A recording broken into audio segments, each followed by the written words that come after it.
오늘 설교는 오늘 비전과 이렇게 딱 맞아 들어가는 설교입니다. 장자권을 소중히 여겼던 야곱에 관한 얘기입니다.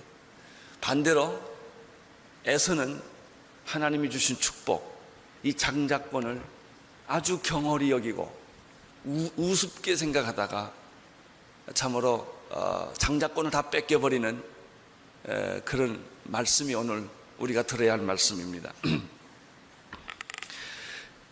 약속의 자녀인 그 이삭의 아내 리브가의 태에서 20년 만에 수태돼서 자라나고 있던 아이들은 놀랍게도 쌍둥이였습니다. 먼저 태어난 아이는 쌍둥이 중에서 먼저 태어난 아이의 이름은 에서였고 나중에 태어난 아이의 이름은 야곱이었습니다. 한 태에서 예언처럼 두 국민이 자라고 있는 것입니다. 24절, 25절, 26절을 함께 읽겠습니다. 시작. 그 해산 기한이 찬즉 태 쌍둥이가 있었는데 먼저 나온 자는 붉고 전신이 가돛 같아서 이름을 에서라 하였고 후에 나오는 손으로 에서의 발꿈치를 잡았으므로 그 이름을 야곱이라 하였어. 리브가가 그들을 낳을 때 이삭이 60세였다. 리브가가 낳은 쌍둥이의 이름은 놀랍게도 그들의 삶과 그들의 미래와 아주 걸맞는 그런 이름입니다. 먼저 태어난 에서는 오늘 성경에 보는 북다는 말, 에서라는 뜻은 북다라는 말과 털이 많다라는 말과 음역이 같은 말이 두 가지가 있는데 에돔과 세일입니다. 그 에돔과 세일이 복합해서 만들어진 말이 에서라고 합니다. 에서는 오늘 성경에 기록된 대로 그 온몸에 붉은 털이 아주 많은 약간 야생동물처럼 생긴 그런 모습이었고 그의 성품은 강하고 그리고 활달한 그런 성품을 가진 아이로 에서는 자랍니다. 그런데 두 번째 태어난 쌍둥이였지만 그 야곱은 에서와는 아주 정반대 성품이었다는, 성격이었다는 사실을 우리는 성경에서 보게 됩니다. 그는 유약하고 의존적인 그런 스타일입니다. 그가 태어날 때부터 야곱은 형의 발뒤꿈치를 움켜쥐고 태어나지 않으면 마치 자기가 태어날 수 없는 운명을 가진 것처럼 그렇게 악착같이 필사적으로 형의 뒷발꿈치를 붙들고 나왔다고 성경은 말하고 있습니다. 그래서 야곱이라는 이름은 에서와는 달리 약탈자라고 하는 의미를 가진 발뒤꿈치를 붙잡은 자, 걸려 넘어지게 하는 자라고 하는 그런 이름을 갖습니다. 야곱의 이름 그 자체가 악착같고 약간 사기성이 있고 심술궂은 데가 있는 그 이름이 붙여졌습니다. 근데 그것은 사실 그가 그렇게 심술궂고 약삭빠르고 악착같다는 뜻이 아니라 그렇게 하지 않으면 안 되는 만큼 그는 약하고 겁이 많았던 사람이었다는 것이죠. 사람은 누구든지 그렇습니다. 겉으로 강하게 나타나 보이는 사람일수록 사실은 약하고 겁이 많은 사람입니다. 그래서 겉으로 강하게 이렇게 나타나는 것입니다. 야곱은 형의 발뒤꿈치를 붙잡지 않으면 불안한 존재요, 무의미한 존재처럼 느껴졌던 그런 이름입니다. 26절 그 마지막 부분에 보면 리브가가 이러한 쌍둥이 두 아들을 낳은 때가 60세였다고 한다면 이삭이 결혼한 나이가 40이니까 약 20년 만에 기도해서 얻은 아들이 이 두 쌍둥이였다는 사실을 알게 됩니다. 근데 27절에 들어가면 조금 더 아주 짧은 구절이지만 우리는 에서와 야곱이 어떻게 자라났는가를 아주 단적으로 지적해주는 말씀을 보게 됩니다. 27절을 보십시오. 시작.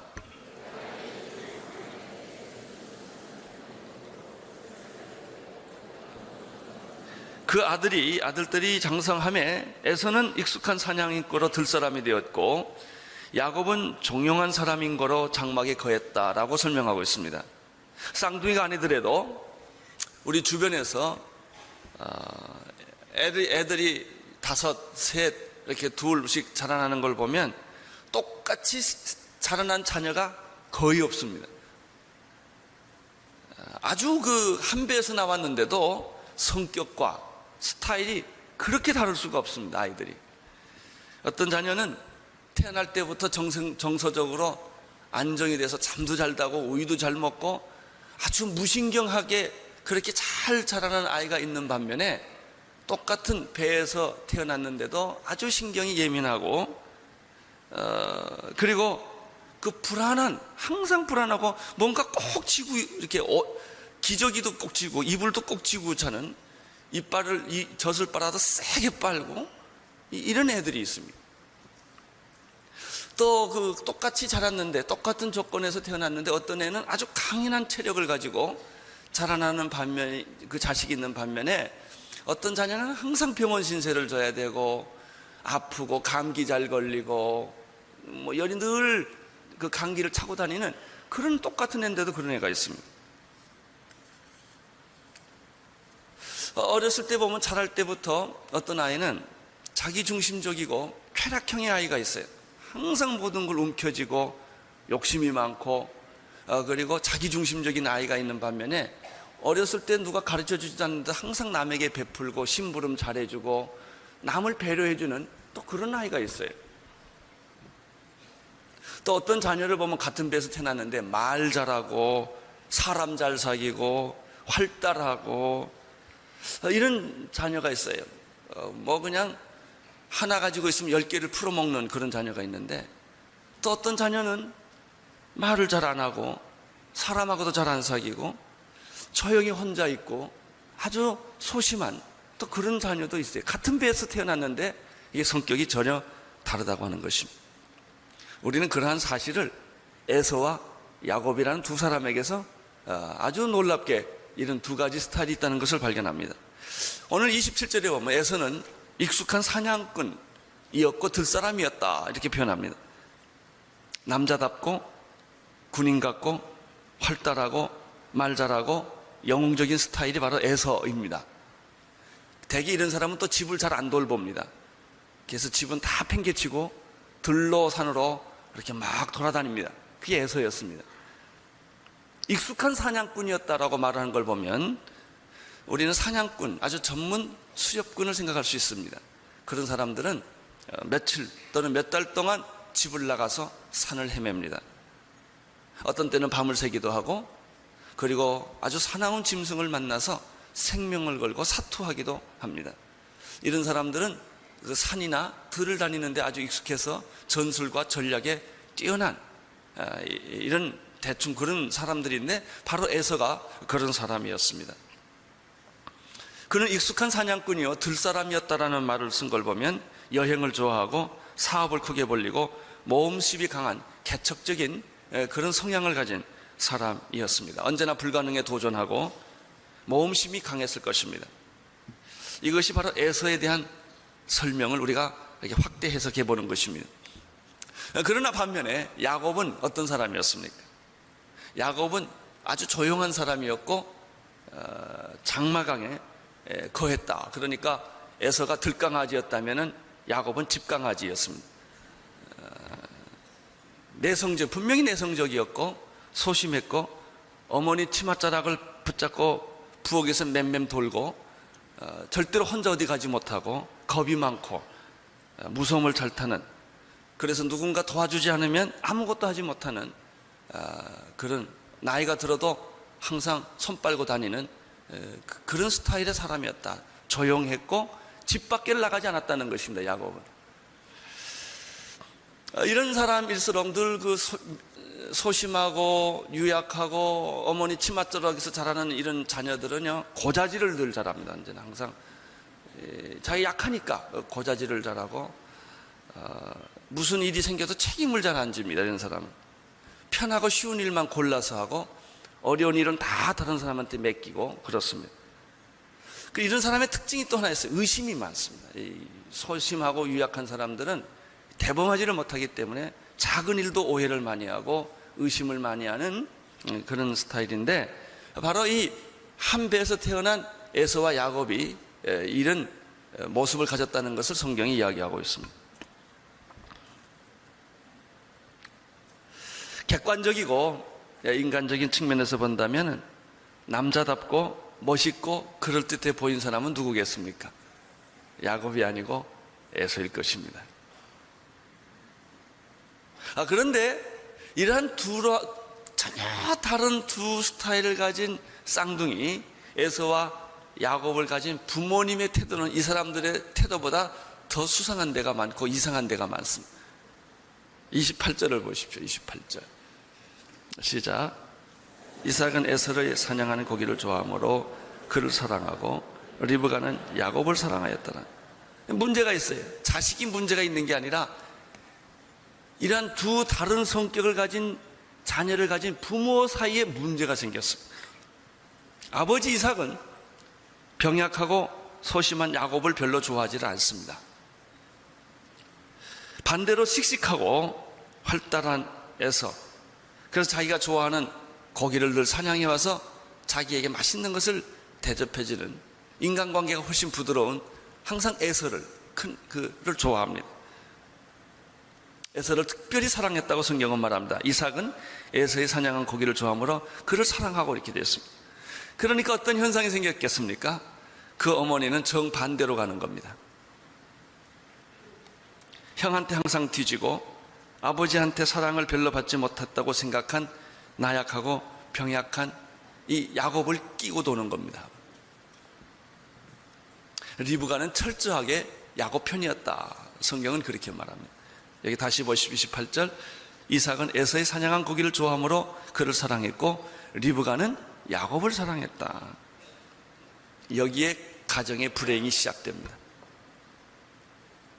여러분, 한 배에서 나온 자녀가 성격이 달라도 부모는 똑같이 사랑해야 합니다. 그러나 인간의 부모도 어쩔 수 없습니다. 많은 자식 중에 특별히 자기가 더 사랑하는 자녀가 있어서 편애를 한다는 것입니다. 부모들은 그래서는 안 되지만 자녀들에게 편애를 하고 편견을 가지고 대하는 모습을 우리 주변에서 많이 봅니다. 그것 때문에 어린 자녀들은 말없는 상처를 받습니다. 나는 이 집에서 쓸데없는 존재다.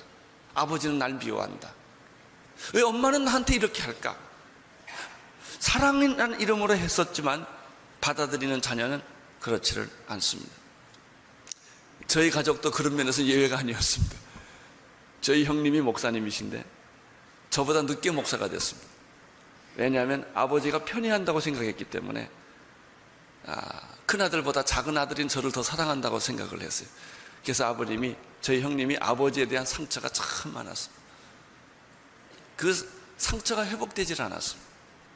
나이 40이 될 때까지. 그래서 제 아버님이 장로님이셨는데 스트로크로 쓰러지셨습니다. 그래서 침대에서 5년 동안 대소변 다 받아들이고 음식을 잡수지 못하고 말도 못하고 침대에서 계셨습니다. 돌아가시기 전 얼마 전에 마지막으로 형님하고 화해가 시작됐습니다. 아버지하고. 말 못하는 아버지, 처음에는 항상 피하시던 형님이 면도를 해드리고 밥을 먹여드리고 키스를 하고 안아주고 몸을 닦아주는 일을 했습니다. 저는 그래서 왜 아버님이 5년 동안 침상에서 그렇게 고생을 하셨나고 생각하니까 아들하고 하나님이 화해할 시간을 주기 위해서 그런 시간을 주셨어요. 저희 형님은 아버님이 돌아가실 때는 그 상처를 다 풀고 말 못하시는 아버님을 눈물을 흘리며 껴안고, 그런 아버님은 돌아가셨어요.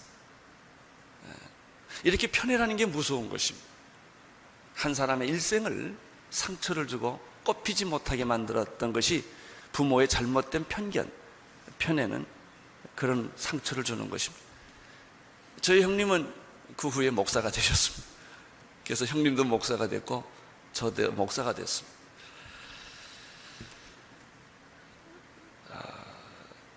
똑같이 사랑해야 함에도 불구하고 아버지는 에서를 사랑하고 어머니는 리브가를 사랑했던 이 편애는 인간의 한계고 부모의 한계입니다.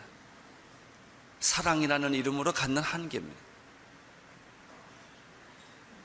자녀는 편견 없이 편애 없이 똑같이 사랑을 받고 자라야 합니다. 나는 여러분의 자녀에게 편견을 갖지 않게 되기를 바라고 편애를 하지 않게 되기를 바랍니다. 똑같이. 사랑하는 입장에서는 항상 공정했지만 받는 사람에게서는 항상 편애로 느끼는 것입니다. 그러면 편애입니다. 왜 아버지는 형님을 더 사랑하고 나를 미워할까? 왜 아버지는 큰아들을 미워하고 둘째 아들이 나를 사랑할까? 이러면 그 일생에 평생 동안 지울 수 없는 상처와 고통이 시작되는 것입니다. 바로 이것이 에서와 야곱의 관계였습니다. 29절 30절 읽어주십시오. 시작. 야곱이 죽을 쑤었더니 에서가 들어서부터 돌아와서 심히 곤비하여 야곱에게 이르되 내가 곤비하니 그 붉은 것을 나로 먹게 하라 한지라. 그러므로 에서의 별명은 에돔. 어떤 의미에서 에서는 열등감이 없는 사람이에요. 야곱은 열등감이 굉장히 많은 사람. 왜? 아버지의 사랑을 못 받았기 때문에 그렇습니다. 똑같은 일도 편애를 하면 작은 아들은 뭐든지 다 용서하고 큰 아들은 뭐든지 다 용서를 안 합니다. 근데 이 대개 아버지는 큰 아들과 상처가 많습니다. 왜냐하면 큰 아들은 스폭스 박사의 일기를 읽고 이상적인 아이를 키우려고 합니다. 그래서 아버지가 의욕이 많아요. 근데 아들이 따라가 주지를 않아요. 그래서 자기가 하지 못했던 것도 애들한테 다 시킵니다. 완벽한 인간을 만들려고 합니다. 우리는 이해할 수 있어요. 아버지가 처음 아버지 돼봤기 때문에 아버지가 어떻게 되는지는 몰라요. 아들도 처음 아들 돼봐가지고 아버지를 어떻게 대해야 되는지 몰라요. 그래서 아들은 아버지하고 항상 싸우고 1대1로 대결을 합니다. 안 지려고 합니다, 아들이. 그래서 한 두서너 번 애 낳고 나면 그때 아버지가 모든 걸 포기하고 세 번쯤 애기 낳으면 다 포기합니다. 다 봐줍니다. 그래서 희생을 누가 당하느냐면 첫째 아들이 당합니다. 왜? 자기도 첫 번째 아들이었고 아버지도 첫 번째 아버지였기 때문에 서로 상처를 한참 주고 난 다음에야 이게 잘못됐구나 라고 그때 후퇴를 하기 시작합니다. 그러나 그때는 이미 다 상처를 주고받은 후입니다. 29절 30절에 보면은 이런 편애를 받은 형제 사이나 언제나 사고가 생기기 마련입니다. 그 사고는 아무것도 아닌 사고입니다. 사실은 단팥죽 사건에 불과합니다. 그러나 이 단팥죽 사고가 이렇게 큰 사고가 될 줄을 누가 알았겠습니까? 야곱이 집 강아지니까 밖에 안 나가니까 그는 항상 집에서 어머니 밥해 도와주고 불 떼주고 죽을 쓰는 데는 도사입니다. 그래서 야곱은 죽을 썼습니다. 집에서. 에서가 그때 마침 돌아왔습니다. 사냥해서 아무것도 얻지를 못했을지 모르겠습니다. 몹시 피곤했다고 말했습니다. 내가 곤비하니 그랬어요. 너무너무 배고프고 기진맥진한 바로 그때 집에 돌아와 보니까 아주 맛있는 냄새가 나는 단팥죽을 동생이 끓이고 있습니다. 견디지 못한 에서는 아주 조급하게 야곱에게 말합니다. 단팥죽 한 그릇을 달라고 말합니다. 30절 끝에 보면은 에서의 별명이 에돔이라고 말했는데 그것은 에서의 거칠고 물질적이고 육체적인 면을 보여주는 말입니다. 에서는 영적인 데는 관심이 없는 사람입니다. 들로 산으로 다니기를 좋아하고 사냥하는 것을 좋아하고 무엇보다도 먹는 것을 좋아해요. 우리도 보면 가끔 식도락 먹는 것 때문에 저기 전라도도 가고 경상도까지 가고 가서 꼭 먹고 오는 분들이 계십니다. 이런 분들은 배고픈 걸 못 참습니다. 영적 이야기보다는 물질적입니다. 에서가 그랬습니다. 그는 정신적 가치를 중요하게 생각하지 않았습니다.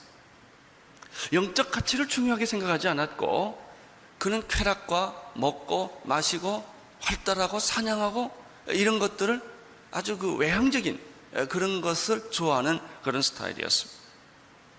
그러나 야곱은 에서와는 달랐습니다. 사실은 집에 있었기 때문에 겉으로 표현하지 않을 뿐이지 사실 야곱은 그 일생을 보면 욕심이 많고 야망이 많고 아주 꿍하는 게 많은 사람이에요. 겉으로는 아무 표현도 안 하면서도 속으로는 할지 못할지 다 하는 사람이 이 야곱입니다. 아주 무서운 사람입니다. 그리고 시기와 질투가 많습니다. 겉으로 항상 웃고 있지만 속으로는 무슨 생각을 하는지 모르는 사람이 야곱이었습니다. 야곱은 잘 알고 있었습니다. 자기가 형에게 육체적으로도 당할 수 없고 이미 장자권도 형이 다 있다는 것도 알 수 있습니다. 뺏을 수 없다는 것도 알고 있었지만 야곱은 오늘 성경에 보면 놀라운 걸 하나 발견합니다. 형의 장자권을 넘보고 있다는 거예요. 자기가 순리적으로 받을 수 없음에도 불구하고 그는 그 야망이 속에 있었다는 사실을 오늘 우리는 여기서 발견하게 되는 것입니다. 형과 경쟁할 수도 없습니다. 그러나 포기하지도 않습니다. 끝없는 갈망, 따먹을 수 없는 열매, 이룰 수 없는 대상을 향하여 끝없는 갈망을, 열망을 불태우고 있는 사람이 야곱이었습니다. 어떻게 합법적으로 형을 이길 수가 없을까? 물리적으로는 이길 수가 없는데 자꾸 머리를 돌리는 것입니다. 또 생각하고 또 생각하는 것입니다. 근데 드디어 때가 온 것입니다. 형이 기진맥진해서 단팥죽 한 그릇 달라는 것입니다.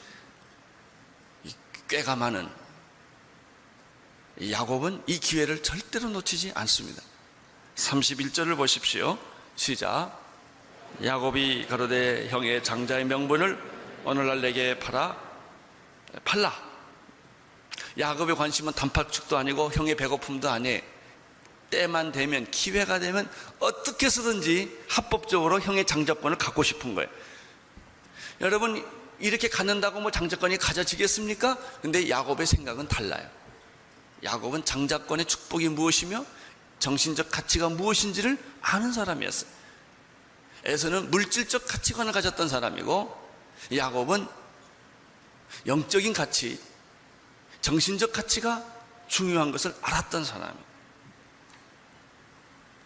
그는 가당치도 않는 이러한 야망과 목표를 결코 포기하지 않았고 배가 고파 죽게 된 에서에게 단팥죽 한 그릇을 주면서 형, 내가 이거 줄 테니까 장자권 나한테 팔어 라고 말을 한 거예요.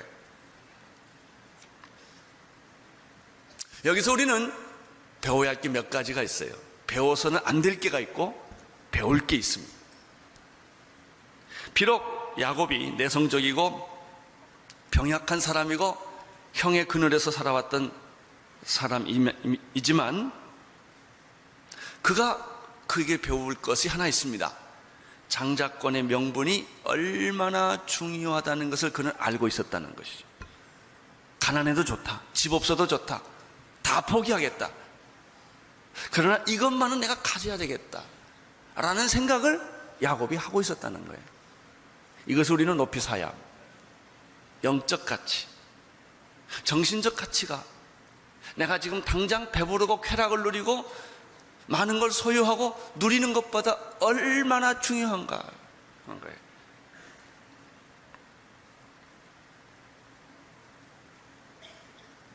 여러분, 에서는요 들에 가서 고기를 사냥한 사냥꾼이었지만 야곱은 형의 장자권을 사냥한 사냥꾼입니다.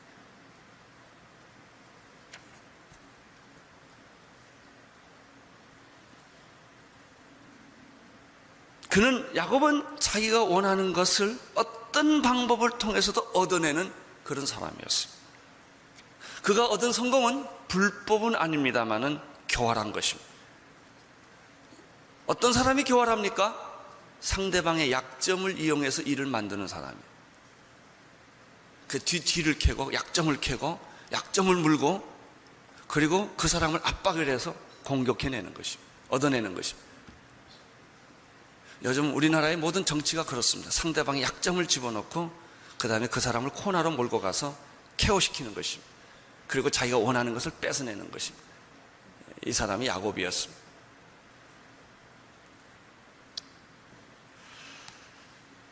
그가 얻은 성공, 그가 선택한 방법은 하나님이 원하는 방법이 아니었다는데 야곱의 문제가 있습니다. 32절을 보십시오. 32절 시작. 에서가 가로되 내가 죽게 되었으니 이 장자의 명분이 내게 무엇이 유익하여. 에서의 문제는 무엇입니까?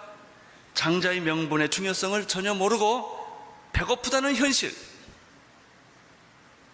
단판즉 한 그릇을 내가 먹어야 한다는 현실 때문에 그는 오늘 성경에 이렇게 내가 장자의 명분 내게 이까짓 게 뭐가 중요하냐 이거예요. 그리고 버려버렸다는 것이죠. 놀랍게도 오늘 우리가 살고 있는 이 사회는 이런 에서의 논리가 설득력 있는 사회입니다. 영적인 것보다 물질적인 것이 더 중요하다는 것입니다. 국가의 모든 예산은 여기에 집중되고 있습니다. 정치와 경제 논리가 신앙 논리보다 앞서고 있습니다. 우선 먹고 살고 봐야 된다는 것입니다. 나라와 국가와 민족이 없이 하나님이 무슨 소용이 있느냐, 이렇게 말을 합니다. 에서는 결국 단판축 한 그릇에 장자의 명분을 쉽게 팔아버린 그런 어리석음을 취합니다. 33절을 보십시오. 시작.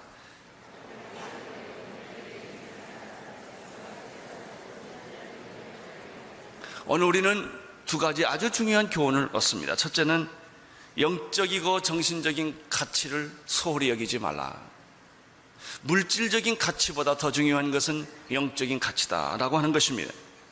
경제 지표나 실물 경제나 외환 규모나 실업률, 고용 안정, 경제 정의가 다 중요하지 않다는 것은 아닙니다. 그러나 그런 가치가 도덕이나 윤리나 정신적인 가치보다 앞설 때 나라는 붕괴하게 되어 있습니다. 망하게 되어 있습니다. 이렇게 결정적으로 망한 사람이 누구냐? 에서입니다. 에서입니다. 우선 배부르고 보자는 것입니다. 하나님은 뭐 하나님이냐? 이게 신앙이 무슨 신앙이냐? 이게 우선은 잘 살고 봐야 될 거 아니냐? 이게 경제 회복이 최우선의 과제로 가는 나라는 망하게 되어 있습니다. 왜? 그것이 에서의 길이기 때문에 그렇습니다. 에서의 길. 이런 것보다 더 중요한 것은 장자의 명분이요 영적인 특권이라고 하는 것입니다. 34절을 보십시오. 34절 시작. 야곱이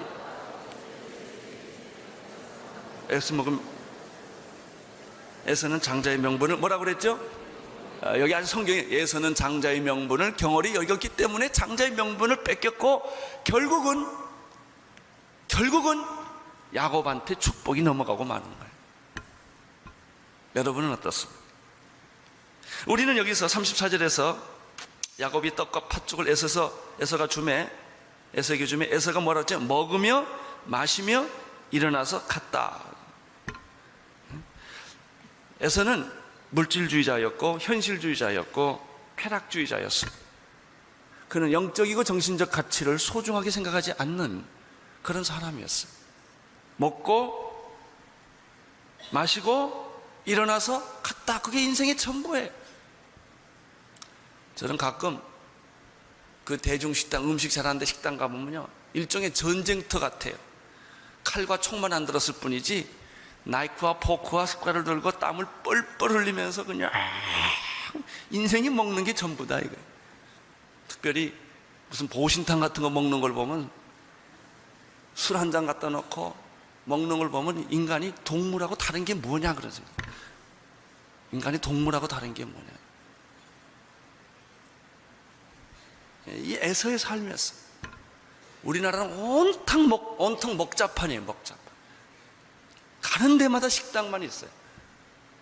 소비, 쾌락 문화만 가득 차 있습니다. 술집, 식당, 그저 노는 거, 쾌락을 누리는 거, 먹는 거, 닦는 거, 이런 걸로 나라가 온통 가득, 정신적 가치가 찾아볼 수 없는 이런 피폐한 그런 나라로 만들어가고 있는. 책을 읽는다든지 묵상을 한다든지 고통을 겪는다든지 정신적 가치를 추구한다든지 도덕적 가치를 추구한다든지 어린 아이부터 어른에 이르기까지 뭐 어른들이 더해요. 이것이 우리가 살고 있는 불행한 사회, 그것이 에서의 사회였다는 것이죠. 에서가 사는 그런 사회가 바로 먹자판, 놀자판 그런 사회라는 것이죠. 그러나 우리가 또 한 가지 더 배울 게 하나 있습니다. 이것은 정신적 가치, 영적 가치를 소중하게 여겼던 야곱에서 배울 게 하나 있어요. 아무리 좋은 것도 인위적으로는 얻어지지 않는다는 거예요. 축복은 하나님이 주시는 거예요. 축복은 내가 강제로 뺏어오는 것이 아니라는 것이죠. 하나님이 주실 때까지 기다리는 것. 축복은 순리여야 합니다. 무리수를 두면 축복이 오지를 않습니다. 그러나 야곱은 무리수를 뒀습니다. 인위적으로, 인간적으로 이 축복을 가져오려고 노력을 했던 것이죠. 여러분, 국가 운영도 마찬가지요. 개인의 삶도 마찬가지입니다. 축복은 자연스러워야 돼. 그래서 축복은 기다려야 되는 거예요. 인간적으로 술수와 방법을 터서 내가 다 남의 문서를 뺏어오고 다른 사람을 죽이고 다른 사람 망하게 하고 다 교통정리했다고 해서 되느냐 이거예요. 인위적인 구조조정이 되냐 이거예요. 안 됩니다. 그래서 뭐가 필요하냐? 인내와 기다림과 서로 양보와 타협이 필요한 거예요. 끝까지 참고 기다려서 그리고 이것을 만들어낼 때 거기에 정신적, 영적 가치가 생기는 것이죠. 우리는 오늘 에서와 야곱에서 아주 중요한 것을 우리의 비즈니스, 우리의 국가 운영, 우리의 개인의 삶, 교회 운영에서 아주 중요한 원칙 두 가지를 발견해요. 물질적 가치보다는 영적 가치가 중요한 것이다. 에서는 여기서 실패했다. 그럼 야곱의 실패는 뭐냐? 그는 영적 가치의 중요한 것을 깨달았지만 그러나 그것을 얻는 방법이 수단과 방법을 가리지 않았다는 데 문제가 있는 거예요. 야곱은 좀 더 기다려야 했고 정직한 마음으로 하나님을 신뢰했어야 했습니다. 그러나 야곱은 자기가 원하는 것을 얻기 위해 하나님의 시간을 기다리지 않았습니다. 그리고 야곱은 자기의 꾀와 수단과 방법을 개입을 시킨 거예요. 이 본문을 가만 보십시오. 에서가 들에서 돌아와 심히 곤비하여 배고파 죽게 되었을 때 아주 우연히도 야곱이 단팥죽을 그 자리에 쓰고 있었을까요?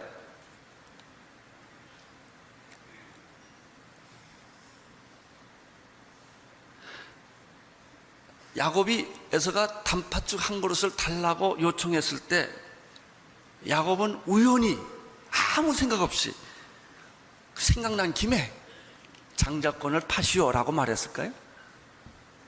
이 앞뒤를 가만 보면요, 아니에요.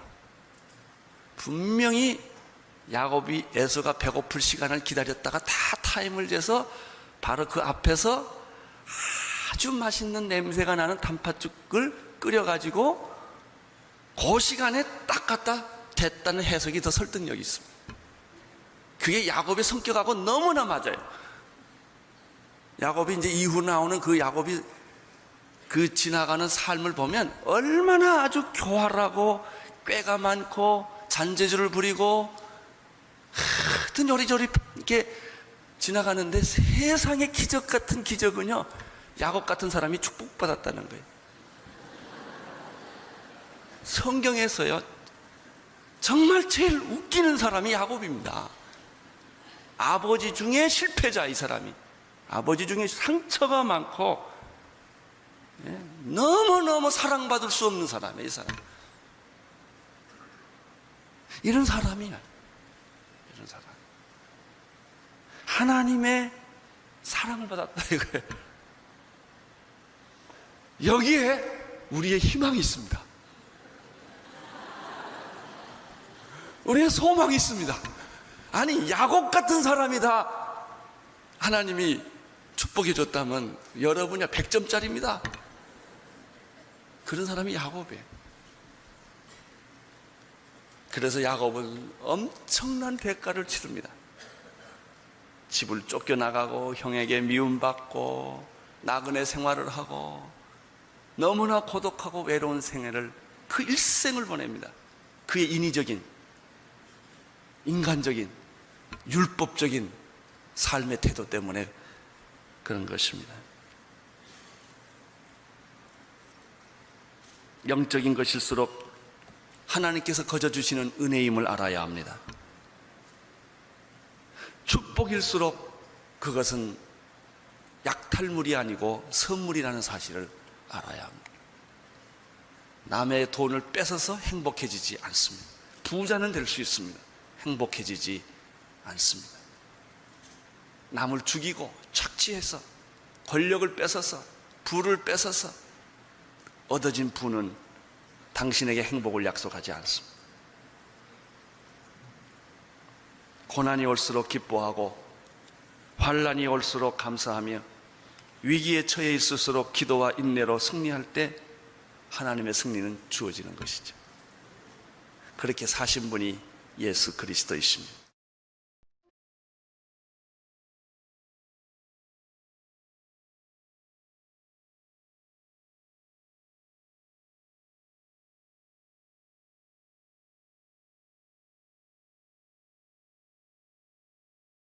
하나님은 이스라엘 백성만 찾으시는 것이 아니라 이방인들도 찾으셨습니다.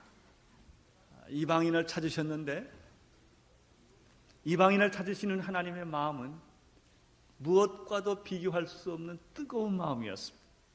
열화 같은 마음이었습니다. 얼마만큼 하나님이 이방인을 찾으셨느냐 하면은 자기의 백성인 이스라엘을 포기하고 버리는 데까지 이방인들을 사랑하셨습니다. 이러한 하나님의 마음을 사도 바울은 에베소서 2장 13절 이하에서 16절까지 다음과 같이 표현을 했습니다. 이제는 전에 멀리 있던 너희가 그리스도 예수 안에서 그리스도의 피로 가까워졌느니라. 그는 우리의 화평이신지라. 둘로 하나를 만드사 중간에 막힌 담을 허시고 원수된 것 곧 의문에 속한 계명의 율법을 자기 육체로 폐하셨으니 이는 둘로 자기 안에서 한 새 사람을 지어 화평하게 하시고 또 십자가로 이 둘을 한 몸으로 하나님과 화목하게 하려 하심이라. 예수 그리스도가 바로 이방인과 유대인을 하나로 만드는 둘의 막힌 담을 허시는 그리스도의 십자가 피로 화목케 하시는 일이었다.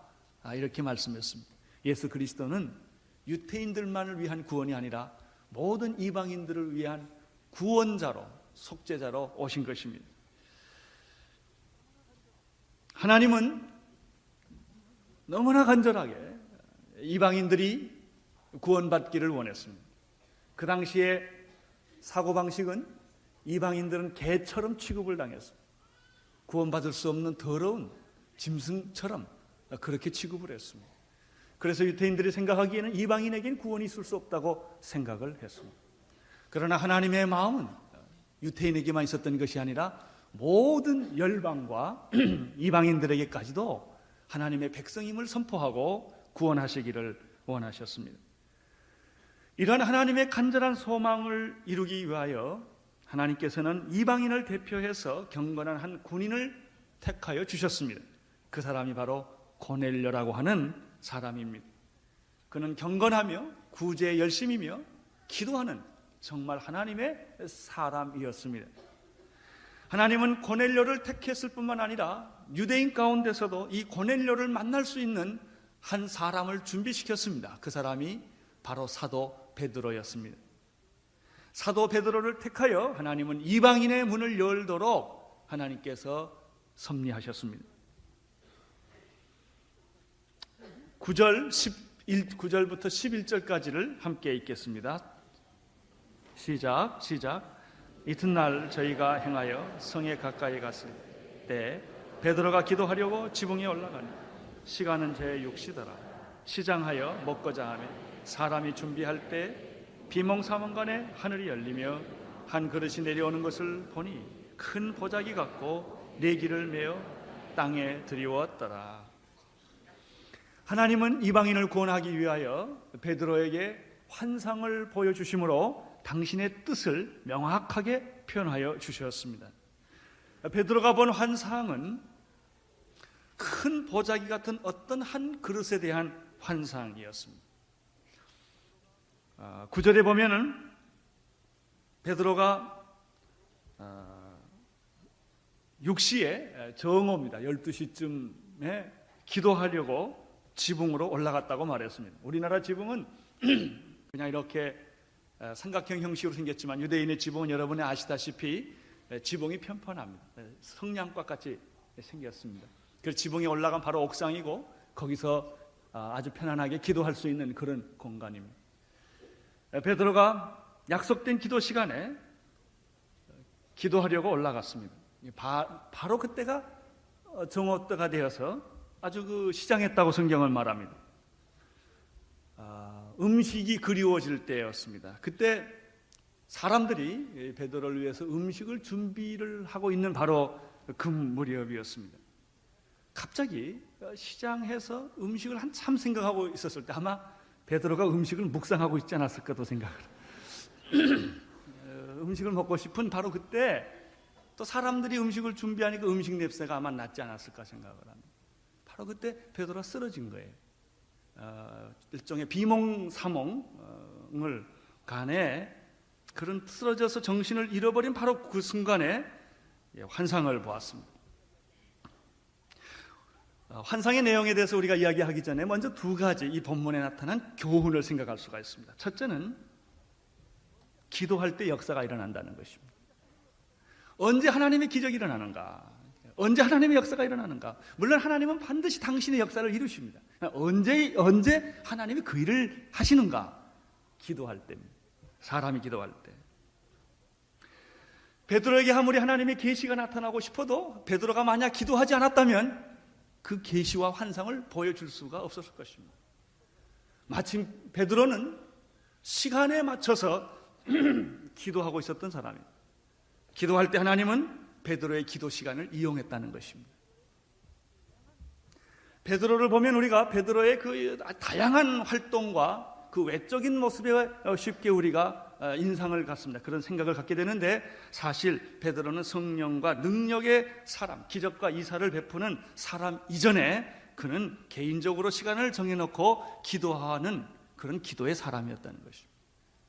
예수님을 생각해 보십시오. 우리가 예수님 그러면 갈릴리 해변에서 문둥병을 고쳐주시고 안진병을 일으켜주시고 귀신을 쫓아주시고 또 예수님을 생각하면은 죽은 자를 살리시고 오병이의 기적을 베푸시고 그리고 바다를 잠잠케 하시는 물 위로 걸어오시는 그런 예수님을 생각을 하게 됩니다. 물론 예수님이 그런 분이십니다. 그러나 그 이전에 예수님은 기도하셨던 분입니다. 5,000명을 먹이고도 12강조가 남는 그런 엄청난 기적을 베푸시고 난 다음에 예수님은 군중을 떠나십니다. 제자들을 먼저 보내시고 군중을 떠나서 그는 홀로 개인 시간을 갖습니다. 예수님의 생애는 언제나 하나님과 대면하는 그런 개인적인 경건 시간을 가졌던 것입니다. 성경에 보면은 밤이 맞도록 기도했다는 표현이 있습니다. 새벽 오히려 미명에 예수님이 기도했다는 말씀이 있습니다. 예수님이 사역을 시작하시기 전에 그분은 요한에게 세례를 받고 나서 비둘기처럼 임했을 때 예수님의 사역하시기 전에 무엇을 했습니까? 40일 동안 금식기도 하셨습니다. 영적 싸움을 위하여. 이분이 예수 그리스도십니다. 사람들은 예수님의 외 모양을 봅니다. 그러나 내면의 깊은 세계, 그가 하나님과 대면하는 그런 세계가 있었다는 것입니다.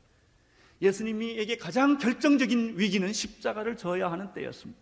그때 예수님은 겟세마네 동산에서 땀이 피가 되도록 기도하는 그런 개인적인 영적 시간이 있었습니다.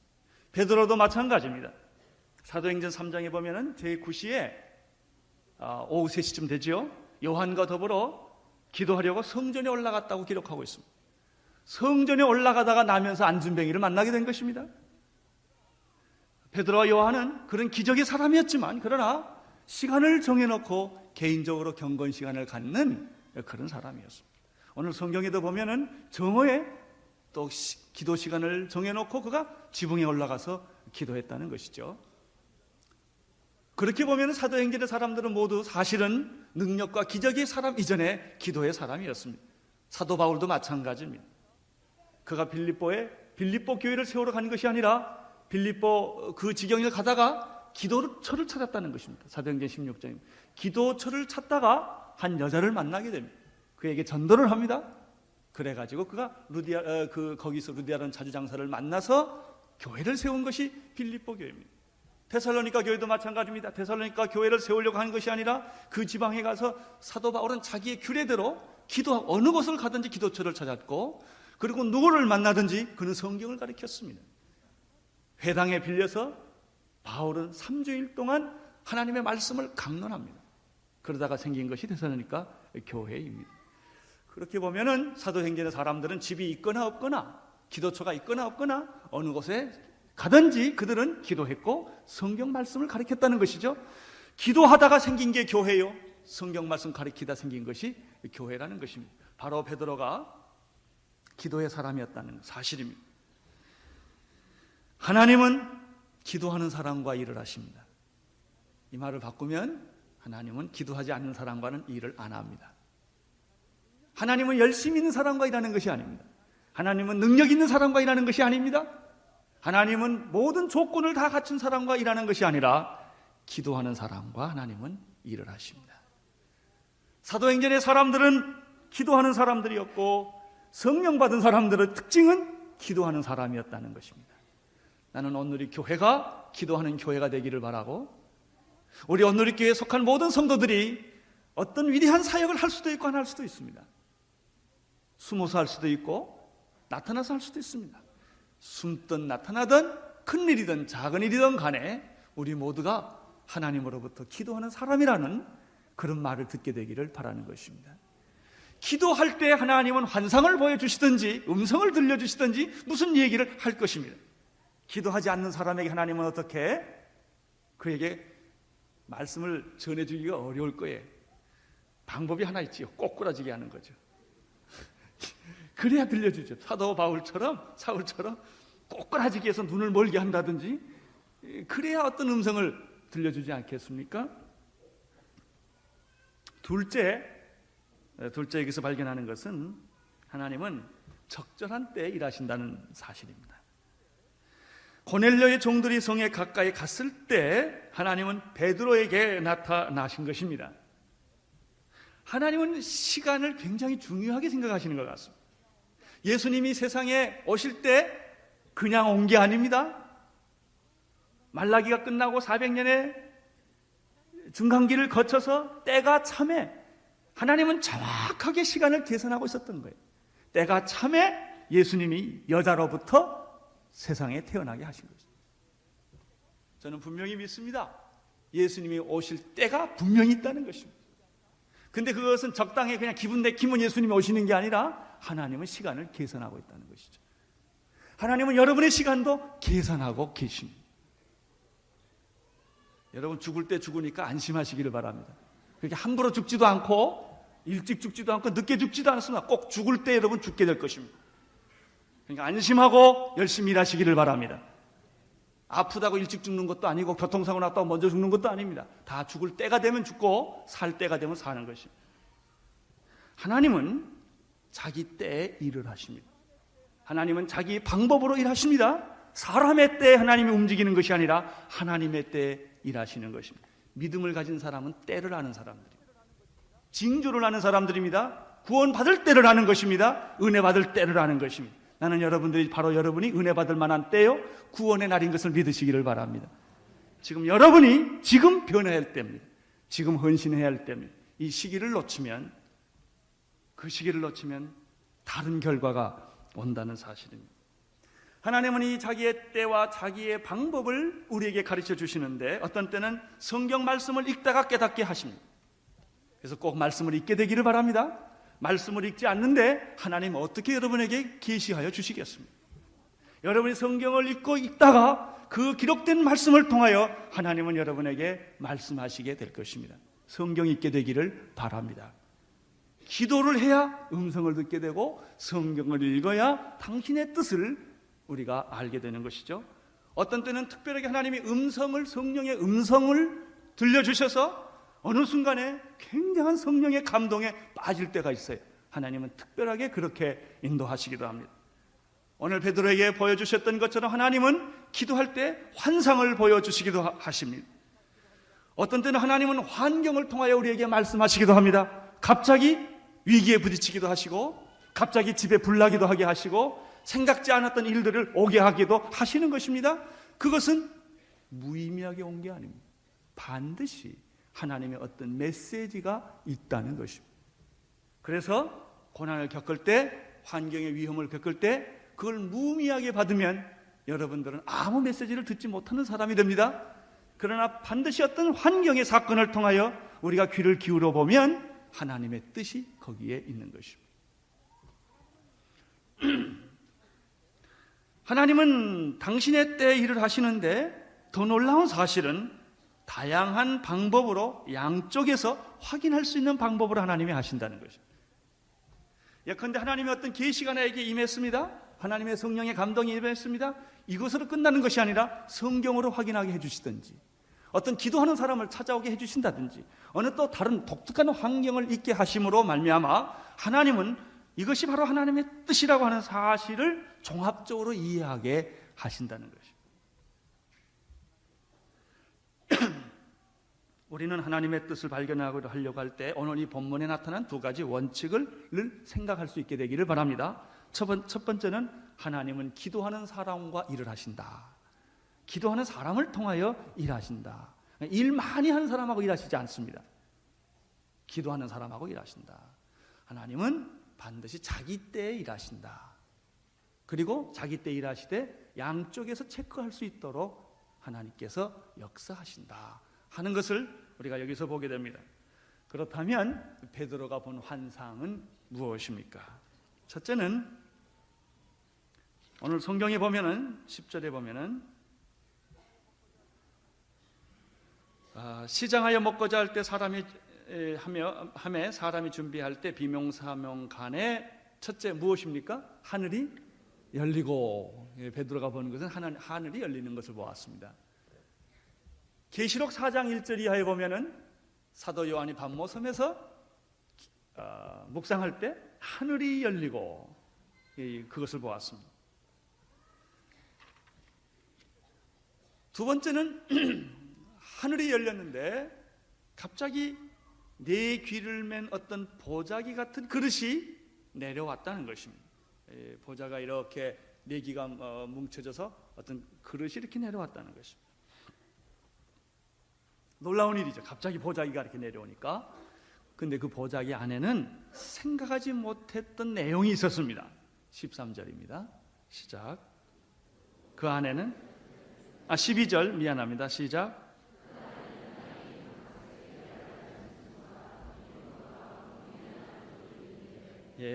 배고픈데 먹지 못할 음식이 있어요. 이상한 음식들, 아주 기피하는 음식들, 유대인들이 가장 싫어하는 짐승들이 거기에 있었다는 것입니다. 거기에 나오는 모든 짐승들은 유독 레위기와 신명기에서 말한 부정한 음식들, 동물들, 짐승들, 새들이 있었죠. 13절을 보십시오. 시작.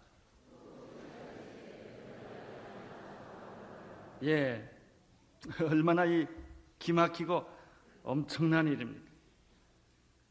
네 발 가진 짐승들, 먹을 수 없는 짐승들, 이런 짐승들이 거기 있었는데 이 짐승들을 잡아 먹으라는 것입니다.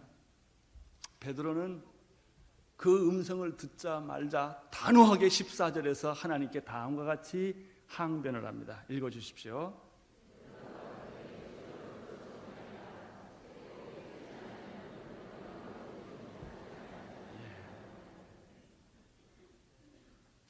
레위기 11장 1절 또 신명기 14장에 보면은 이런 율법이 있습니다. 부정하여 먹을 수 없는 짐승이나 쇠고기가 다음과 같이 기록되어 있는데 지상의 동물 가운데는 약대, 사반, 토끼, 돼지 등입니다. 이런 짐승은 부정하기 때문에 먹지도 말 뿐 아니라 그 죽음도 만져서는 안 되는 것입니다. 바다의 고기 가운데는 지느러미와 비늘이 없는 것은 먹으면 안 됩니다. 하늘에 나는 새 종류 중에는 독수리, 솔개, 어흥, 매 종류, 까마귀 종류, 타조, 다오마스, 갈매기, 새 매종류, 올빼미, 노자, 부엉이, 따오기, 당아, 으롱, 학, 황새, 대승, 박쥐 이런 거 먹으면 안 됩니다. 곤충 중에는 메뚜기, 배짱이, 귀뚜라미, 왜 날개가 있고 기어다니는 것은 다 먹으면 안 됩니다. 땅에 기는 것 중에는 쪽제비, 쥐, 도마뱀, 잼류, 철면, 석청 등 이거 먹으면 안 됩니다. 그런 게 다 있었다는 것입니다. 근데 하나님이 그걸 잡아 먹으라는 것입니다. 구약에는 그런 것을 먹지 않을 뿐만 아니라 그것을 만지게 되면 옷까지 다 빨아야 합니다. 그 담겨졌던 그릇은 깨버려야 합니다. 그렇게 살아왔습니다. 그런데 하나님이 그걸 먹으라는 것입니다. 베드로가 얼마나 충격을 받았겠습니까? 얼마나 놀랐겠습니까? 아무리 하나님의 명령이라 할지라도 베드로는 순종할 수가 없었습니다. 그러고 보면 베드로는 대단한 사람입니다. 오늘 여기 나타날 메시지는 무엇입니까? 왜 이런 더 거룩하지 않는 부정한 짐승들을 보여주시고 그걸 먹으라고 하시는 것입니다. 바로 여기 나타난 더러운 부정한 짐승들이 바로 이방인들을 의미하는 것입니다. 하나님의 백성들은 거룩한 백성들, 이방인들은 그렇게 취급을 했던 것입니다. 그런데 하나님께서 그 짐승들을 먹으라고 하는 것입니다. 거기에는 하나님이 이방인들도 너희들이 속되다고 하는 이방인들도 하나님이 다 거룩하게 했다는 것입니다. 내가 이 그리스도의 보혈의 피로 이 모든 죄를 다 사했다는 것입니다. 너희들이 거룩하고 깨끗한 음식을 먹는 것처럼 유대인들이 구원받았을 뿐만 아니라 바로 이방인들도 하나님이 다 정결하게 하시고 구원하게 하시고 모든 죄를 다 용서해 주셔서 먹을 수 있도록 만드신 것입니다. 그러나 베드로는 그것을 깨달을 수가 없었습니다. 그는 자기의 유대 전통 종교의 틀에 얽매여서 그 세계관 속에서 그 선입관 속에서 볼 때 그것이 가능하지 않는 얘기였습니다. 많은 사람들은 구원은 자기만을 믿는 걸로 합니다. 많은 사람들은 구원은 우리 교회를 위해서만 있는 걸로 생각을 합니다. 다른 사람이 구원받는 것에 대해서 별로 이렇게 심각하게 생각하지를 않습니다. 그러나 하나님의 관심은 우리에게 관심이 있지만 우리에게만 있는 것이 아니라 우리를 통하여 구원받지 않는 많은 사람들이 구원받기를 원하시는 것입니다. 여기 하나님의 깊은 관심이 있으십니다. 15절을 보시기를 바랍니다. 시작.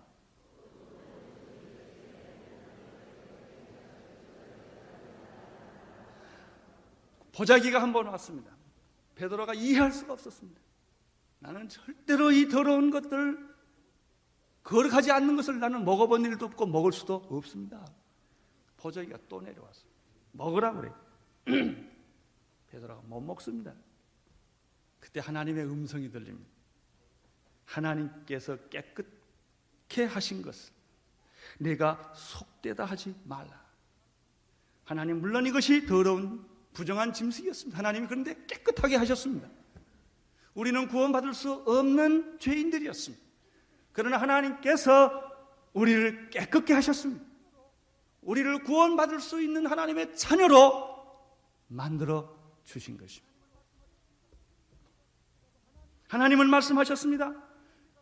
하나님이 깨끗게 하신 것을 왜 내가 속되다고 하느냐? 16절을 보십시오. 이런 일이 몇 번 있었다고 그랬습니다. 3번이나 반복해서 있었다고 말했습니다. 3번을 반복했다는 뜻은 무엇입니까? 하나님의 뜻과 의지가 확정적이라는 뜻입니다.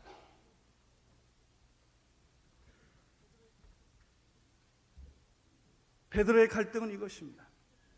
그는 전통에 지금 신앙적인 전통, 유대인의 전통에 얽매여 있습니다. 이런 더러운 짐승을 먹지 말라고 하는 것도 하나님의 말씀이었습니다. 근데 하나님이 지금 먹으라고 하는 것입니다. 누구의 말을 따를까요? 자, 그렇게 먹지 말라고 한 것은 율법이 하나님의 말씀입니다. 근데 하나님이 지금 먹으라고 합니다. 누구 말을 따라야 될까요? 우리가 가끔 전통에 얽매여서, 문화에 얽매여서 하나님의 살아있는 성령의 역사를 방해할 때가 있다는 것입니다. 여러분, 전통이나 문화라고 하는 것은 무엇입니까? 그 자체가 진리가 아닙니다. 어떤 진리가 그 시대에 만들어 놓은 전통인 것입니다. 어떤 진리가 그 시대에 만들어 놓은 문화인 것입니다. 그러나 우리는 전통과 문화를 소중히 하다 보니까 전통과 문화를 진리처럼 생각하게 된 것입니다. 우리도 토속 문화가 있습니다. 토속 전통 우리가 있습니다. 그것이 중요합니다. 자기 것이 소중한 것이라는 말처럼 그건 중요한 거예요. 자기 것을 모르면 안 됩니다. 그러나 그것이 우상이 되어서는 안 된다는 것입니다. 그것이 진리는 아니라는 것입니다. 그것이 복음보다 더 위대할 수는 없다는 것입니다. 언제나 복음은 전통을 새롭게 하는 것입니다. 복음은 전통을 깨버리고 더 놀라운 진리로 우리를 이끌어 간다는 것입니다. 우리가 복음을 전할 때는 문화적이어야 합니다. 그러나 문화의 노예가 되어서는 안 된다는 것입니다. 요즘 특별히 텔레비전을 보면은 너무나 미신적인 게 많습니다. 온갖 무당들 다 불러냅니다. 거기서 무슨 이상한 마술을 다 합니다. 그래서 굉장히 요즘에 그런 풍조가 많아진 것을 우리는 우려하지 않을 수가 없습니다. 그렇게 사람들을 이상하게 전통문화라는 이름으로 우리를 그렇게 끌고 가는 것입니다. 그렇게 하는 것이 나라를 사랑하는 것이고 올바른 것처럼 생각합니다. 물론 전통과 문화는 굉장히 중요합니다. 우리가 그 뿌리에서 자랐기 때문에. 그러나 그것을 초월할 수 있어야 합니다. 진리로 갈 수 있어야 합니다. 바로 베드로가 가지고 있던 고민이 그것이었습니다. 전통적으로 생각하면 먹을 수가 없습니다. 그러나 복음은 그 전통을 깨뜨리고 유대인의 벽을 깨뜨리고 민족주의의 벽을 깨뜨리고 세계로 나가기를 원하시는 것입니다. 그것을 하나의 민족주의 종교에서 우주적인 세계적인 그런 구원으로 하나님 우리를 이끌어 가시는 것입니다. 바리새인들이 이 고민을 많이 했습니다.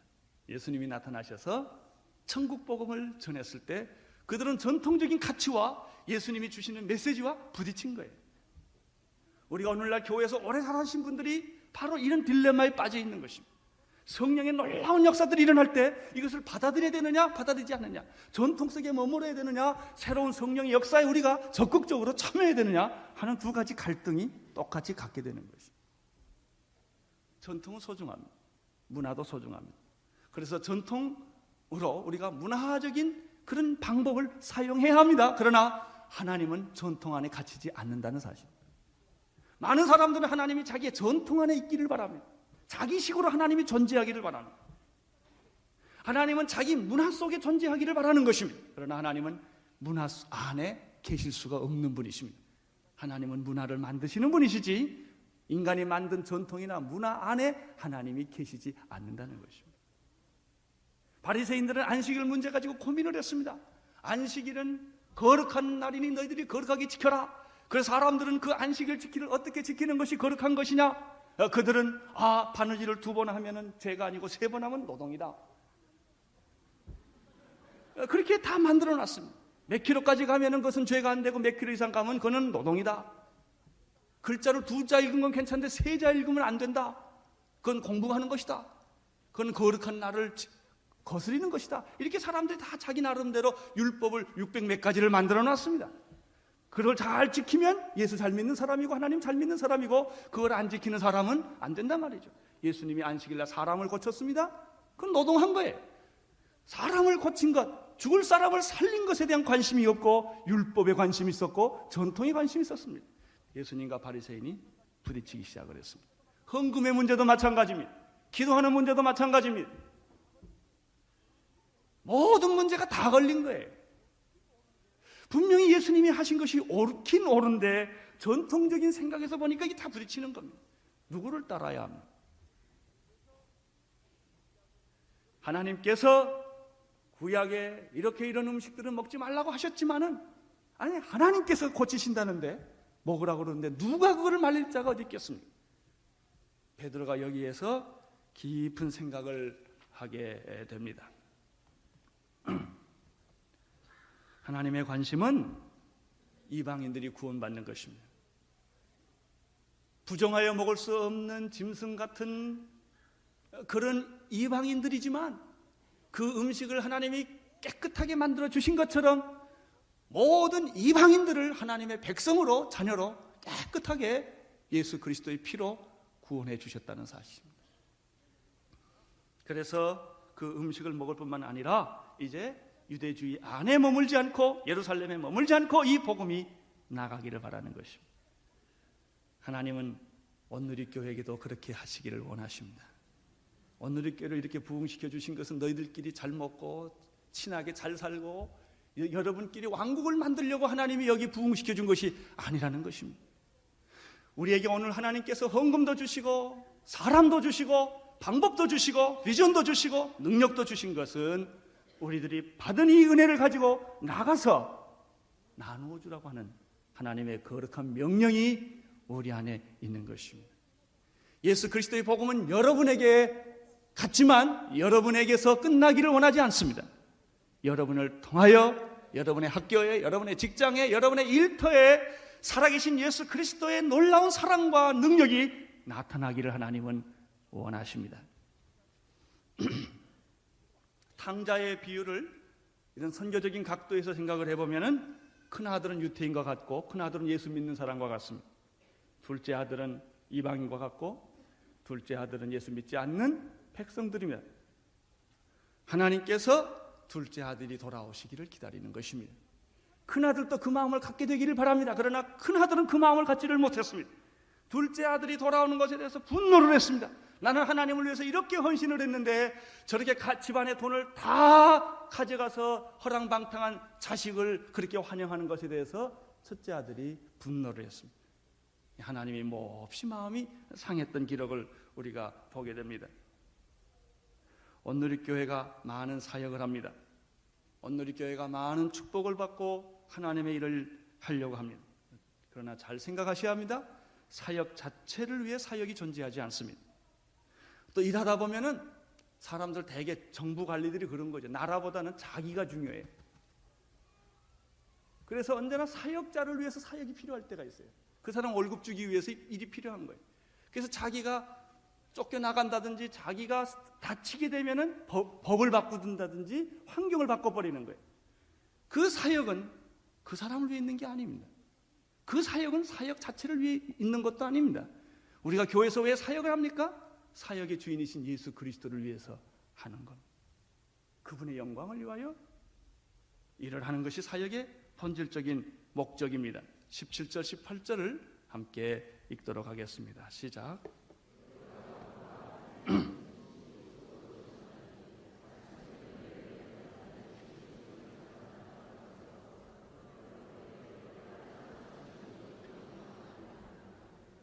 베드로의 고민이 시작되었습니다.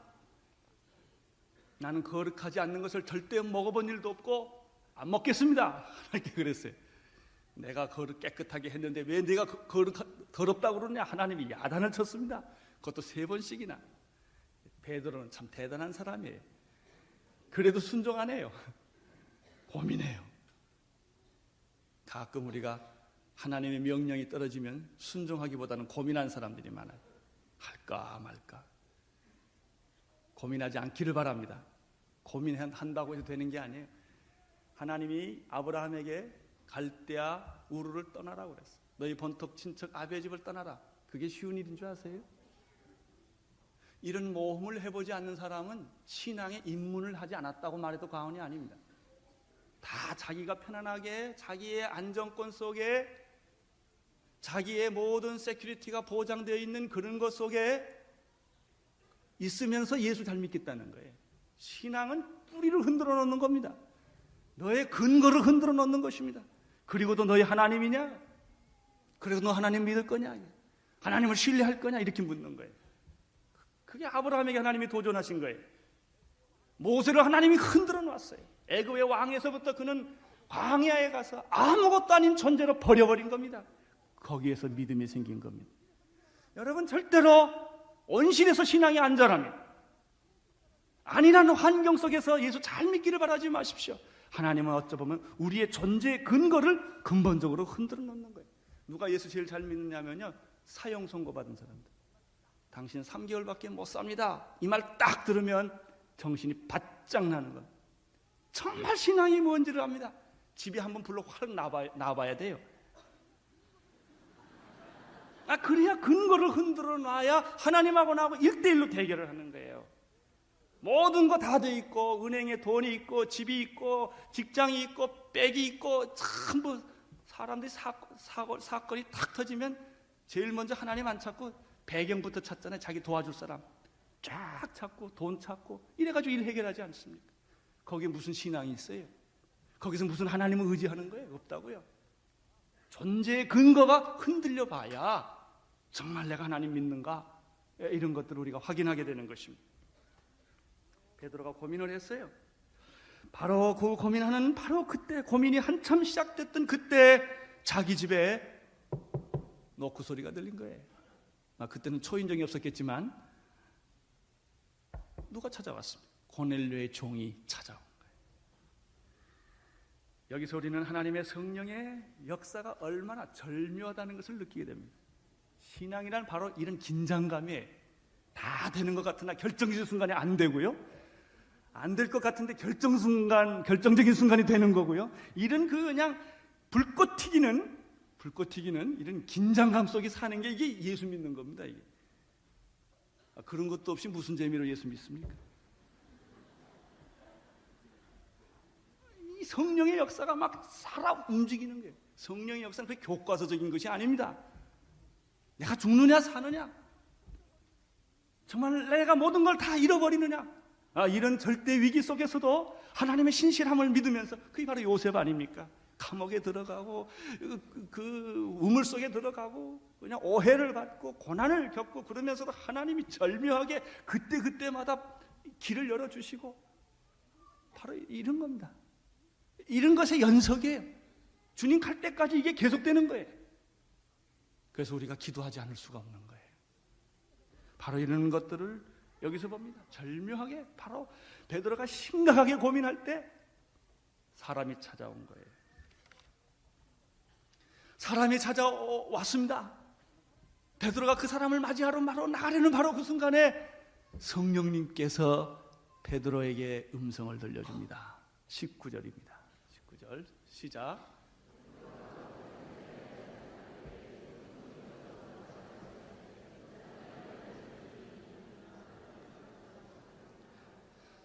일어나 내려가 의심치 말고 함께 가라. 내가 저희를 보내었나라. 여러분, 베드로가 본 환상하고는 또 다른 거예요. 환상이 아니에요. 어떤 성령님의 감동이 아주 강렬하게 지금 베드로를 사로잡은 거예요. 베드로야 일어나 내려가라 이런 소리가 들렸다는 게 아니라 그런 소리가 정확하게 들리는 것처럼 느껴지는 거예요. 그래서 그런 소리가 느껴지기 때문에 예언하는 사람들은 그렇게 말을 하면 그 말이 그냥 그렇게 돼버리는 겁니다. 여러분, 이런 성령의 감화 감동을 받아보신 일이 있으십니까? 있기를 바랍니다. 그죠? 예수를 우리가 믿는다면 한 번쯤 있어야지요. 자주 있을 수는 없다 할지라도 이런 살아있는 체험이 여러분에게 있게 되기를 바랍니다.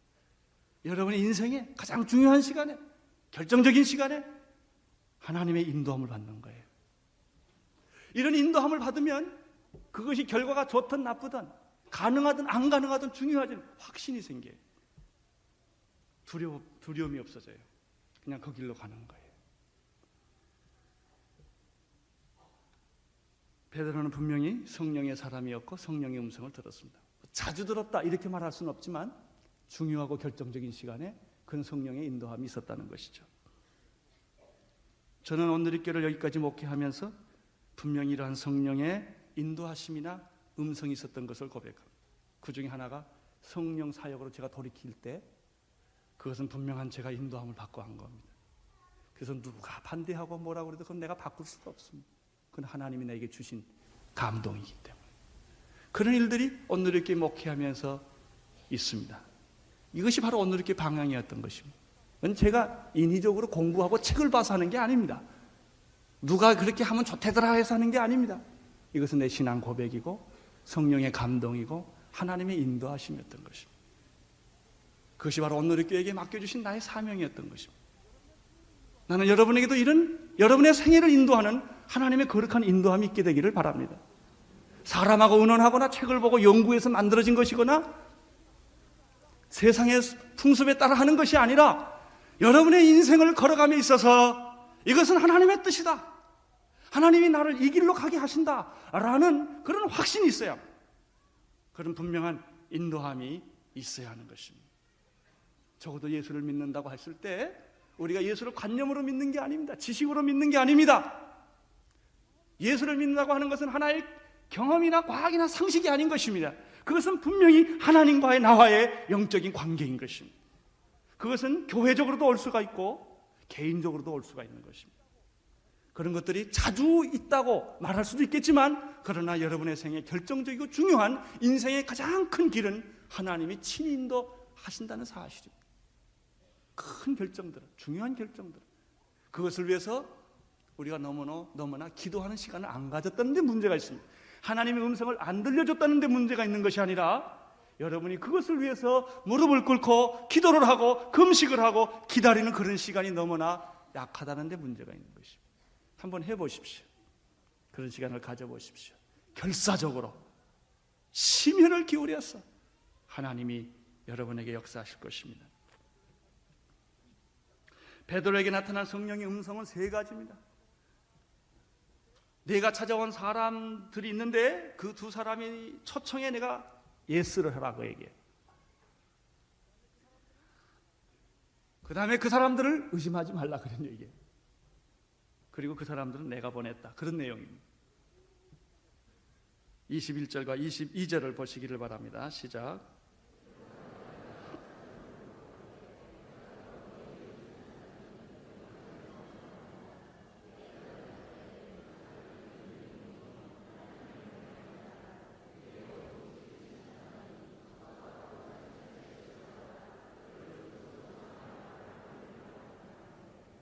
베드로가 불러들여 유식하게 하느니라.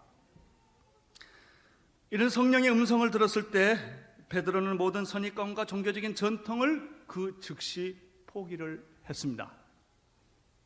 그리고 순종했습니다.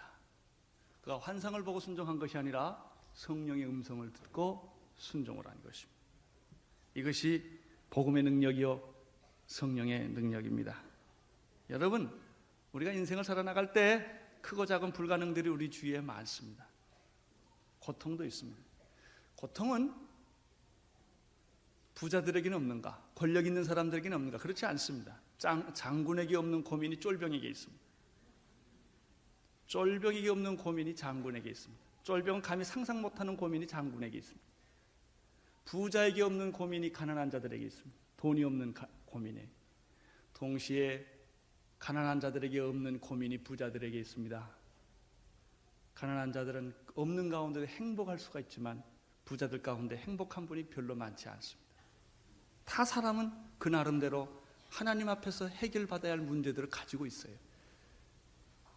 지성인은 지성인식으로 고민이 있고 무식한 사람은 무식한 식으로 고민이 있을 뿐이에요. 똑같아요. 다 하나님이 필요해요. 우리는 언제나 불가능의 벽 앞에 서 있는 거예요. 내 지식, 내 재능, 내 돈, 내 배경으로 해결할 수 없는 문제들이 항상 뒤따르기 마련인 거예요. 어떻게 하시겠습니까? 이럴 때 어떻게 하십니까? 여러분, 불가능한 일들이 있을 때 너무 겁을 먹지 않기를 바랍니다. 뭐 고민한다고 해결되는 것도 아니고 몸부림쳐서 해결되는 것도 아닙니다. 돈이 없다고 기죽을 것도 없습니다. 문제는 하나님의 뜻이냐 아니냐가 중요해요. 하나님의 뜻이면 불가능이 아무것도 아닙니다. 저 같은 사람에게도 요즘에 뭐 집회해달라 뭐 해다 초청이 너무 많기 때문에 뭐 거의 대부분 다 거절을 합니다. 제가 시간 보내는 데는 교회하고 두란노밖에 없어요. 그 외에는 다 거절을 합니다. 여기도 아마 베드로를 초청했을 때 거절할 거예요. 근데 성령이 하셨기 때문에 응답을 했어요. 어떤 초청 같은 경우는 제가 다 거절하지만 제가 안 들어줄 수 없는 게 있어요. 가만 보면 그 사람 믿음이에요. 기도 많이 하고 온 거예요. 그러면 뭐 아내가 다 자르죠. 비서가 다 자르죠. 그래도 구멍 빠져서 싹 나가서 설교하고 와요. 하나님의 성령이 어떻게 시킬 때는 거절할 수가 없어요. 이 법으로 막아지지가 않아요. 여러분, 구하라 열릴 것이요, 찾으라 찾게 될 것이요, 두드리라 열리게 될 것이다. 하나님의 뜻이면 밀고 나가세요. 그럼 돼요. 안 되는 게 어디 있어요? 하나님의 뜻인데. 안 된들 상관없어요. 안 돼도 상관이 없어요. 그냥 가는 거예요. 하나님의 뜻이기 때문에. 성령의 역사가 이렇게 나타났던 것입니다. 두려워하지 마십시오. 불가능 앞에 좌절하지 마십시오.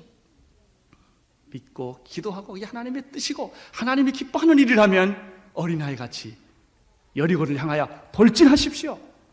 그때 하나님의 군대 장관이 여러분을 인도하시게 될 것입니다. 또 하나 놀라운 사실은 여기서 굉장히 재밌는 거 하나 봅니다. 종들의 태도입니다. 이 종들이 말이죠. 종들이 베드로에게 무슨 말을 합니까? 저희가 대답하되 뭐라고 그랬죠? 백부장 고넬료는 의인이요 하나님을 경외하는 자라. 유대 온 족속이 칭찬하더니 저가 거룩한 천사의 지시를 받아 너를 그 집으로 청하여 말을 들으려 하느니라. 자, 여기서 보면 가만 보십시오. 이 종들이요 얼마나 자부심이 있습니다. 아주 겸손하면서도 그 자기가 하는 일에 대한 굉장한 자부심이 있는 걸 봅니다. 이 종들에게서 나는 자유함을 봅니다. 참 놀라운 일이에요. 대부분의 가정이나 직장의 문제는 무엇입니까? 같이 살고 함께 일하는데 서로 피차 존경하지 못하고 신뢰하지 않기 때문에 생기는 문제입니다. 여러분 상사를 이렇게 존경합니까? 그분 왔다야. 난 정말 그분을 위해서 뭐든지 하고 싶어.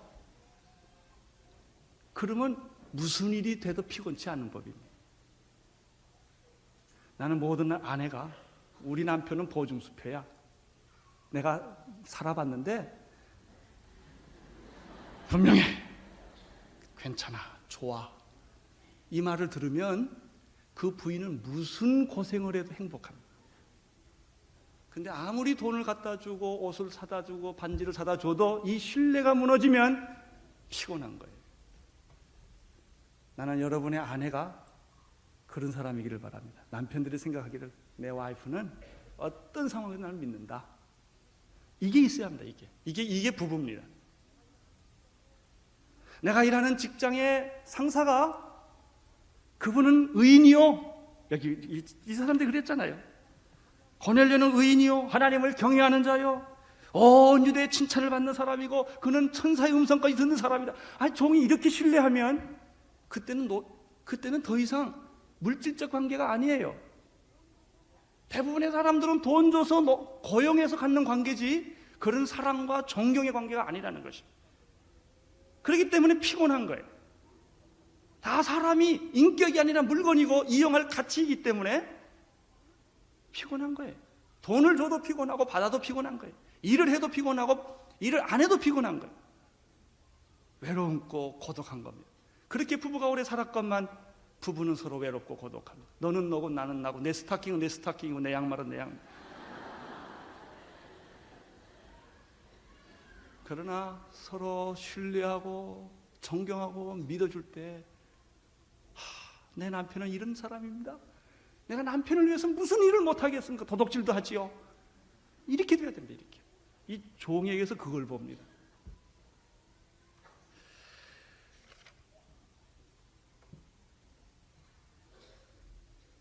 결국 우리는 이 고넬료와 베드로를 통해서 이방인을 찾으시는 하나님을 봅니다.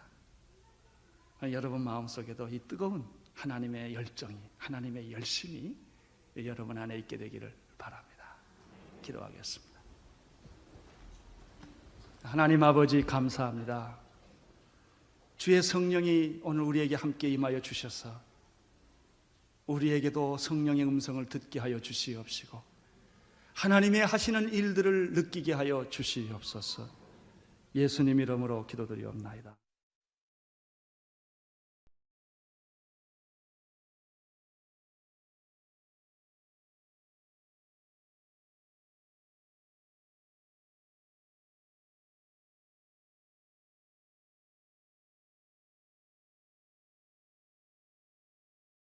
야곱이 이스라엘이 되었습니다. 나는 여러분에게도 이 축복이 그대로 적용되기를 바랍니다. 진정한 변화란 결단과 행동을 낳습니다. 그래서 변화받은 사람들은 과거처럼 의심하거나 방황하거나 주저하거나 갈등하지 않습니다. 사실 우리의 인생의 대부분의 많은 시간이 갈등과 주저함으로 얼마나 시간을 낭비하는지 몰라요. 결정하기까지 너무나 괴로워하고 시간을 낭비할 때가 참 많습니다. 야곱은 그의 인생의 절망을 수없이 경험했습니다. 그가 절망할 때마다 하나님은 찾아오셨고 약속하셨고 말씀하셨습니다. 야곱이 절망했을 때 하나님은 찾아와서 이렇게 말했습니다. 야곱아, 고민하고 갈등하지 말고 그 자리에서 일어나서 베델로 올라가라. 그리고 거기서 단을 쌓아라. 이 음성은 야곱에게 등대와 같았습니다. 길을 잃어버린 배에게 등대가 비치듯이 희망이 되었습니다. 야곱은 주저하지 않고 더 이상 방황하지 않고 과거를 돌아보지 않고 현실의 고난에 억눌려 있지 않고 그는 가족들과 함께 일어나서 베델로 올라갑니다. 결단과 행동이 있었습니다. 나는 오늘 여러분에게도 삶의 결단과 행동이 있기를 바랍니다. 창세기 35장 6절 7절을 함께 읽으심으로 시작하겠습니다. 6절 7절입니다. 시작. 야곱과 그와 함께한 모든 사람이 가나안 땅 루스 곧 베델에 이르고 그가 거기서 단을 쌓고 그것을 엘 베델이라 불렀으니 이는 그 형의 낯을 피할 때에 하나님이 그에게 거기서 나타나셨습니다. 저는 이 5절 6절에 보면 이런 말이 생각이 납니다.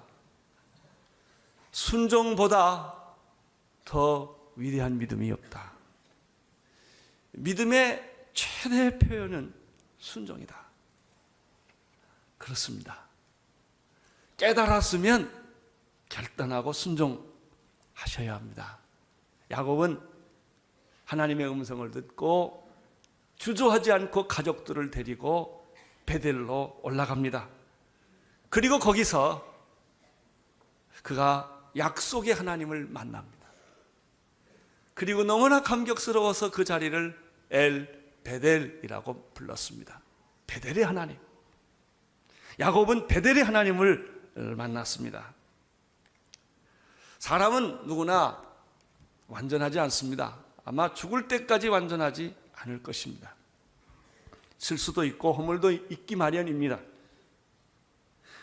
하나님을 만난 사람도 실수가 있고 허물도 있고 과거도 있습니다.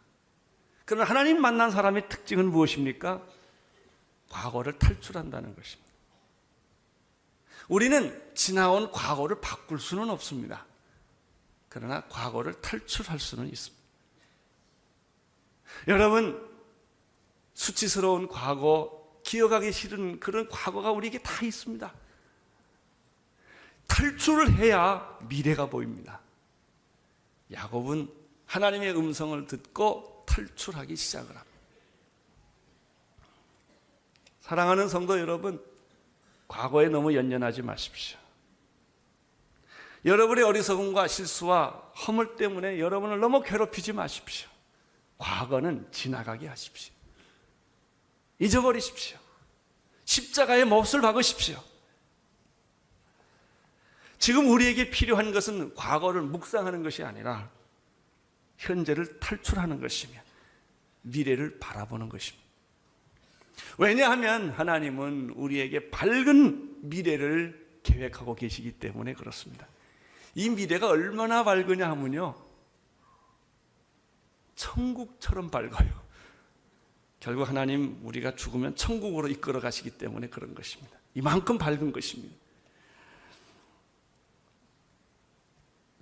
야곱은 하나님의 음성을 듣고 마음에 결단을 하고 의심을 떨쳐버리고 주저하고 방황하던 것을 떨쳐버리고 배들로 올라가면서부터 그의 마음에 여유가 생겼습니다. 믿음을 가진 사람은 여유가 있습니다. 죽음 앞에서도 여유가 있고 실패 앞에서도 여유가 있고 자기의 허물과 잘못 앞에서도 여유를 갖습니다. 그는 자기를 그처럼 아끼고 돌보아 주었던 어머니 리브가의 유모까지 돌보는 여유가 있었습니다. 사실 어머니 돌보기도 급한데 유모까지 돌보는 거 쉬운 일이 아닙니다. 그런데 야곱이 그런 마음이 생긴 것입니다. 8절을 보십시오. 8절 시작. 리브가의 유모 드보라가 죽음에 그를 베델 아래서 상수리나무의 밑에 장사하고 그 나무 이름을 야론 바굿이라 불렀더라. 리브가의 죽음에 대해서 성경은 기록하고 있지 않습니다. 아마 리브가의 유모가 죽었다는 걸 보면 리브가는 먼저 돌아가시지 않았나 생각을 합니다. 그리고 그 유모가 남았는데 야곱이 이 리브가의 유모를 끝까지 죽을 때까지 돌보는 거예요. 8절의 기록이 그거예요. 그리고 드보라가 죽을 때 굉장히 마음이 슬퍼요. 그리고 정성스럽게 그분의 시신을 상수리 나무 안에 장례를 치루어 드리고 그 나무 이름을 알론 바굿이라고 그랬는데 이게 뭐냐? 통한의 상수리 나무란 뜻이에요. 너무 슬프다는 거죠. 우리는 여기서 야곱이 성숙해져 있음을 발견합니다. 성숙이란 무엇입니까? 돌보지 않아도 되는 사람을 돌보는 것이 성숙입니다. 미숙은 무엇입니까? 중요한 사람만 골라가서 사귀고 그 사람을 돌보는 거예요. 자기한테 이익을 줄 사람,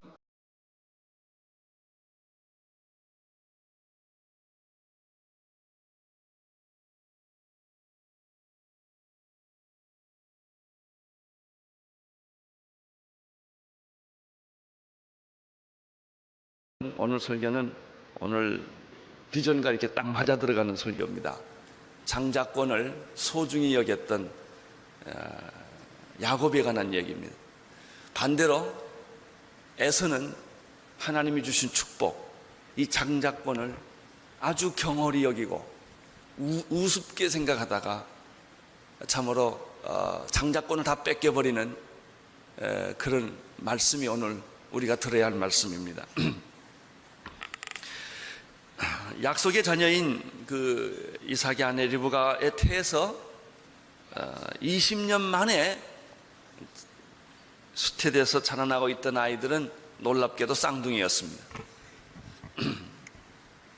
먼저 태어난 아이는 쌍둥이 중에서 먼저 태어난 아이의 이름은 에서였고 나중에 태어난 아이의 이름은 야곱이었습니다. 한 태에서 예언처럼 두 국민이 자라고 있는 것입니다. 24절, 25절, 26절을 함께 읽겠습니다. 시작. 그 해산 기한이 찬즉 태 쌍둥이가 있었는데 먼저 나온 자는 붉고 전신이 가돛 같아서 이름을 에서라 하였고 후에 나오는 손으로 에서의 발꿈치를 잡았으므로 그 이름을 야곱이라 하였어. 리브가가 그들을 낳을 때 이삭이 60세였다. 리브가가 낳은 쌍둥이의 이름은 놀랍게도 그들의 삶과 그들의 미래와 아주 걸맞는 그런 이름입니다. 먼저 태어난 에서는 오늘 성경에 보는 북다는 말, 에서라는 뜻은 북다라는 말과 털이 많다라는 말과 음역이 같은 말이 두 가지가 있는데 에돔과 세일입니다. 그 에돔과 세일이 복합해서 만들어진 말이 에서라고 합니다. 에서는 오늘 성경에 기록된 대로 그 온몸에 붉은 털이 아주 많은 약간 야생 동물처럼 생긴 그런 모습이었고 그의 성품은 강하고 그리고 활달한 그런 성품을 가진 아이로 에서는 자랍니다. 그런데 두 번째 태어난 쌍둥이였지만 그 야곱은 에서와는 아주 정반대의 성품이었다는, 성격이었다는 사실을 우리는 성경에서 보게 됩니다. 그는 유약하고 의존적인 그런 스타일입니다. 그가 태어날 때부터 야곱은 형의 발뒤꿈치를 움켜쥐고 태어나지 않으면 마치 자기가 태어날 수 없는 운명을 가진 것처럼 그렇게 악착같이 필사적으로 형의 뒷발꿈치를 붙들고 나왔다고 성경은 말하고 있습니다. 그래서 야곱이라는 이름은 에서와는 달리 약탈자라고 하는 의미를 가진 발뒤꿈치를 붙잡은 자, 걸려 넘어지게 하는 자라고 하는 그런 이름을 갖습니다. 야곱의 이름 그 자체가 악착같고 약간 사기성이 있고 심술구준대가 있는 그 이름이 붙여졌습니다. 근데 그것은 사실 그가 그렇게 심술궂고 약삭빠르고 악착같다는 뜻이 아니라 그렇게 하지 않으면 안 되는 만큼 그는 약하고 겁이 많았던 사람이었다는 것이죠. 사람은 누구든지 그렇습니다. 겉으로 강하게 나타나 보이는 사람일수록 사실은 약하고 겁이 많은 사람입니다. 그래서 겉으로 강하게 이렇게 나타나는 것입니다. 야곱은 형의 발뒤꿈치를 붙잡지 않으면 불안한 존재요, 무의미한 존재처럼 느껴졌던 그런 이름입니다. 26절 그 마지막 부분에 보면 리브가가 이러한 쌍둥이 두 아들을 낳은 때가 60세였다고 한다면 이삭이 결혼한 나이가 40이니까 약 20년 만에 기도해서 얻은 아들이 이 두 쌍둥이였다는 사실을 알게 됩니다. 근데 27절에 들어가면 조금 더 아주 짧은 구절이지만 우리는 에서와 야곱이 어떻게 자라났는가를 아주 단적으로 지적해주는 말씀을 보게 됩니다. 27절을 보십시오. 시작.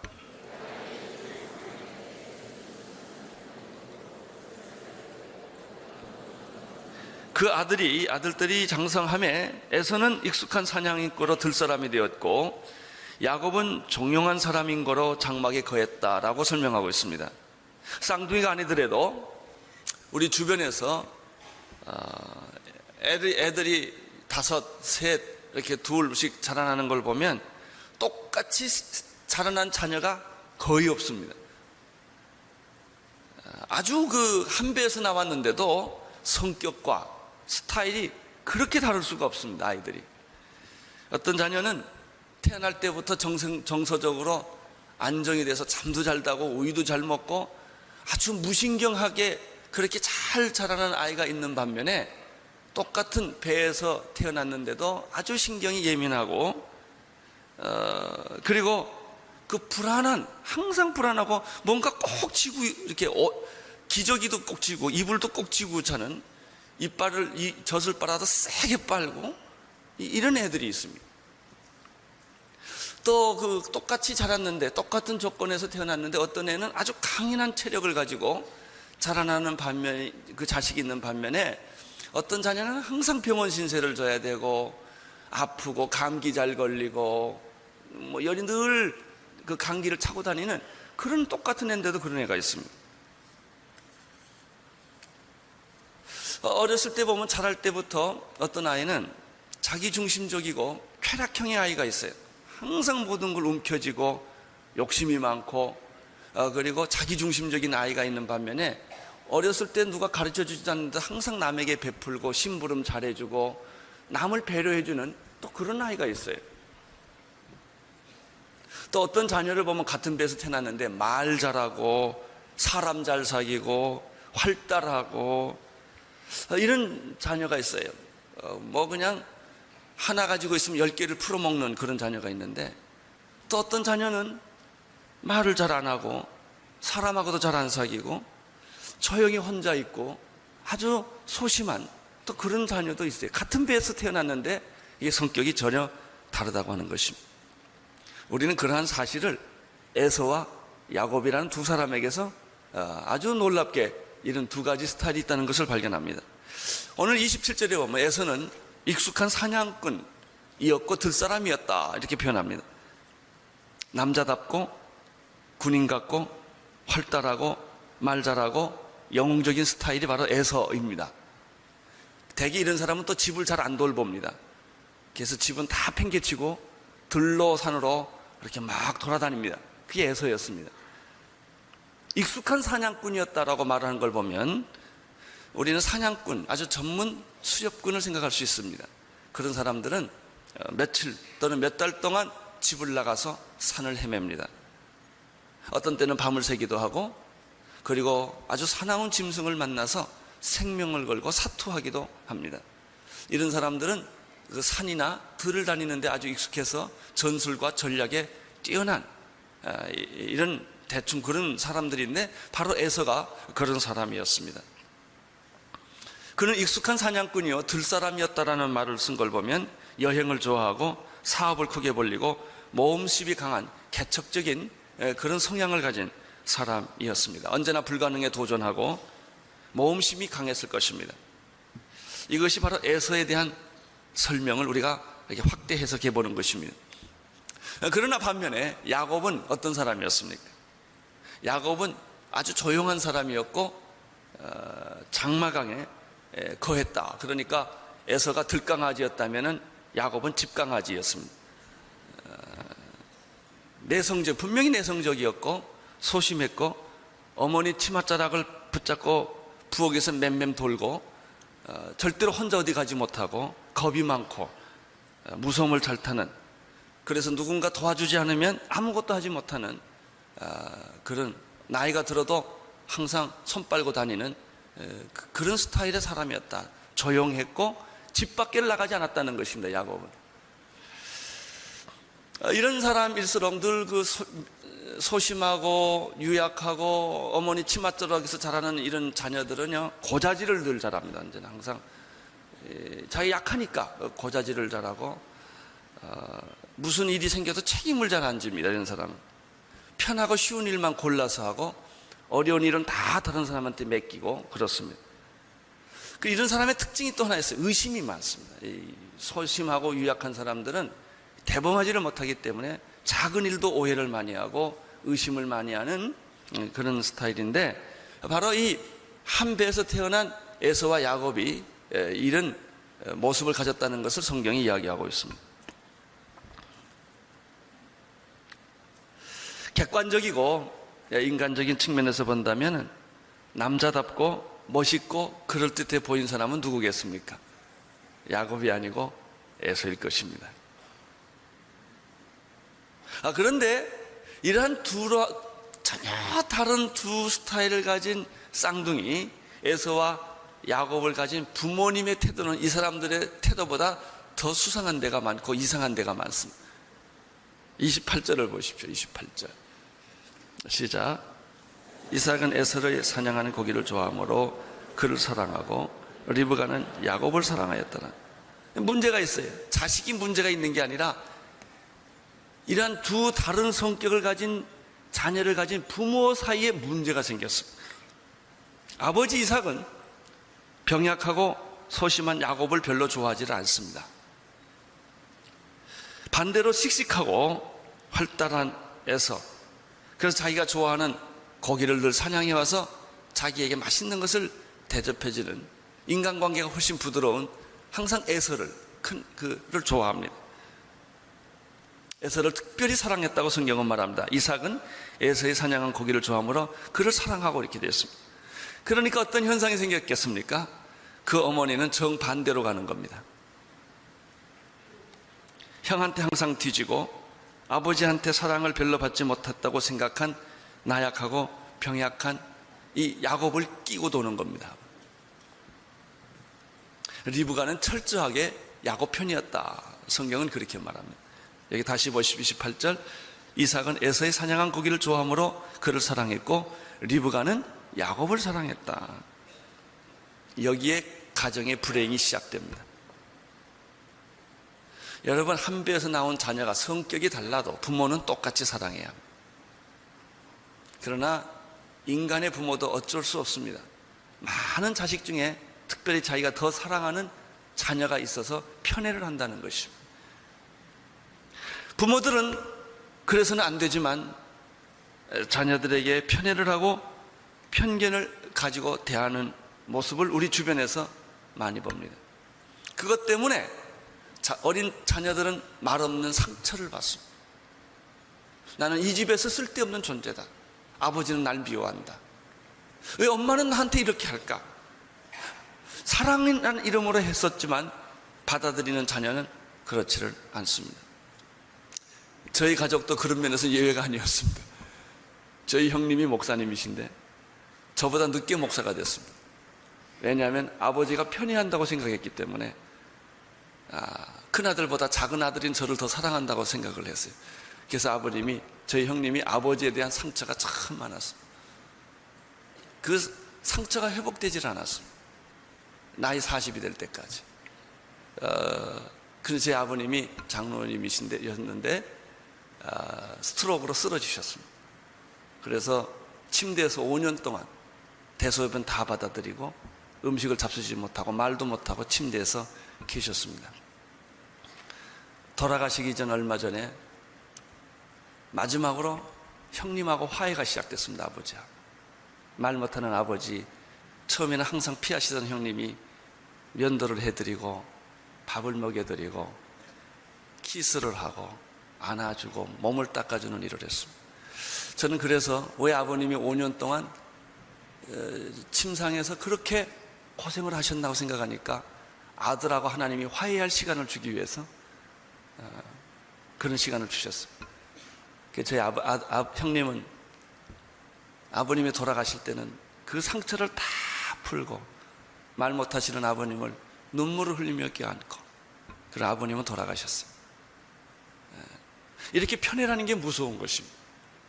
한 사람의 일생을 상처를 주고 꼽히지 못하게 만들었던 것이 부모의 잘못된 편견, 편애는 그런 상처를 주는 것입니다. 저희 형님은 그 후에 목사가 되셨습니다. 그래서 형님도 목사가 됐고 저도 목사가 됐습니다.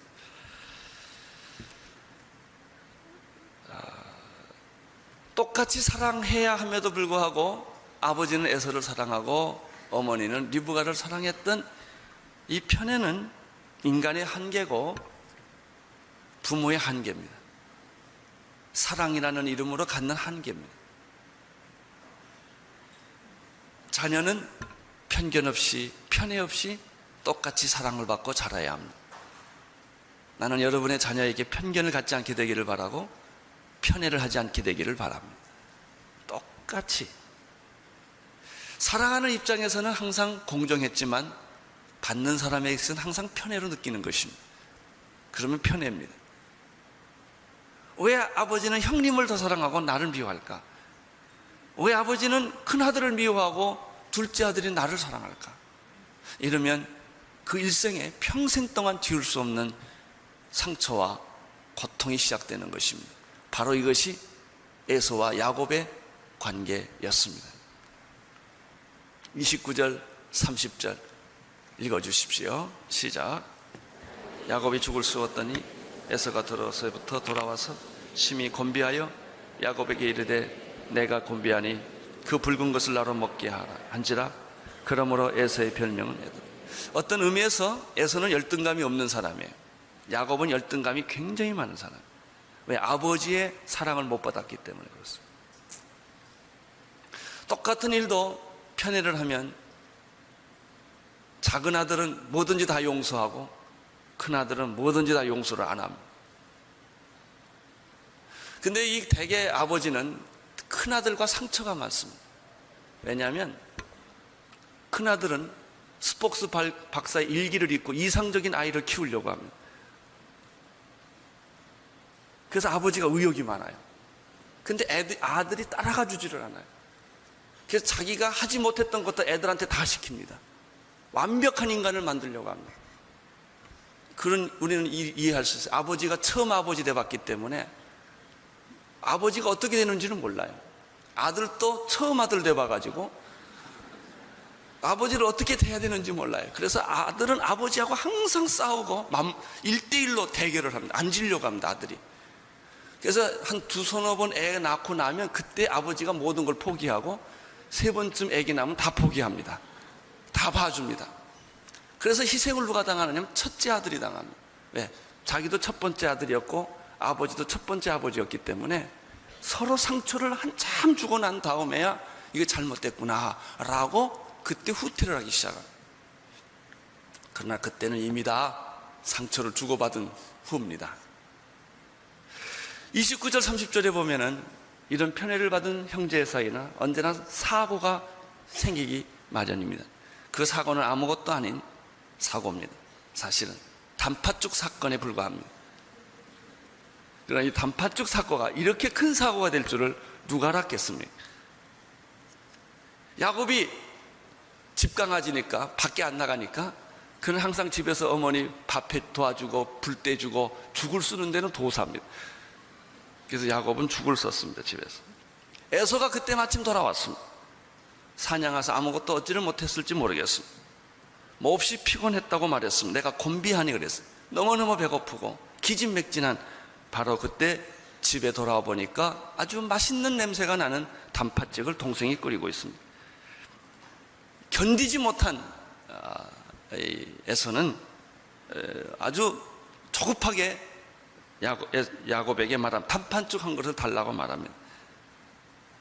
30절 끝에 보면은 에서의 별명이 에돔이라고 말했는데 그것은 에서의 거칠고 물질적이고 육체적인 면을 보여주는 말입니다.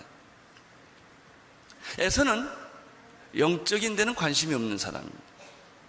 들로 산으로 다니기를 좋아하고 사냥하는 것을 좋아하고 무엇보다도 먹는 것을 좋아해요. 우리도 보면 가끔 식도락 먹는 것 때문에 저기 전라도도 가고 경상도까지 가고 가서 꼭 먹고 오는 분들이 계십니다. 이런 분들은 배고픈 걸 못 참습니다. 영적이기보다는 물질적입니다. 에서가 그랬습니다. 그는 정신적 가치를 중요하게 생각하지 않았습니다. 영적 가치를 중요하게 생각하지 않았고 그는 쾌락과 먹고 마시고 활달하고 사냥하고 이런 것들을 아주 그 외향적인 그런 것을 좋아하는 그런 스타일이었습니다. 그러나 야곱은 에서와는 달랐습니다. 사실은 집에 있었기 때문에 겉으로 표현하지 않을 뿐이지 사실 야곱은 그 일생을 보면 욕심이 많고 야망이 많고 아주 꿍하는 게 많은 사람, 겉으로는 아무 표현도 안 하면서도 속으로는 할지 못할지 다 하는 사람이 이 야곱입니다. 아주 무서운 사람입니다. 그리고 시기와 질투가 많습니다. 겉으로 항상 웃고 있지만 속으로는 무슨 생각을 하는지 모르는 사람이 야곱이었습니다. 야곱은 잘 알고 있었습니다. 자기가 형에게 육체적으로 당할 수 없고 이미 장자권도 형이 다 있다는 것도 알 수 있습니다. 뺏을 수 없다는 것도 알고 있었지만 야곱은 오늘 성경에 보면 놀라운 걸 하나 발견합니다. 형의 장자권을 넘보고 있다는 거예요. 자기가 순리적으로 받을 수 없음에도 불구하고 그는 그 야망이 속에 있었다는 사실을 오늘 우리는 여기서 발견하게 되는 것입니다. 형과 경쟁할 수도 없습니다. 그러나 포기하지도 않습니다. 끝없는 갈망, 따먹을 수 없는 열매, 이룰 수 없는 대상을 향하여 끝없는 갈망을, 열망을 불태우고 있는 사람이 야곱이었습니다. 어떻게 합법적으로 형을 이길 수가 없을까? 물리적으로는 이길 수가 없는데 자꾸 머리를 돌리는 것입니다. 또 생각하고 또 생각하는 것입니다. 근데 드디어 때가 온 것입니다. 형이 기진맥진해서 단팥죽 한 그릇 달라는 것입니다. 꾀가 많은 야곱은 이 기회를 절대로 놓치지 않습니다. 31절을 보십시오. 시작. 야곱이 가로되 형의 장자의 명분을 오늘날 내게 팔라. 야곱의 관심은 단팥죽도 아니고 형의 배고픔도 아니에요.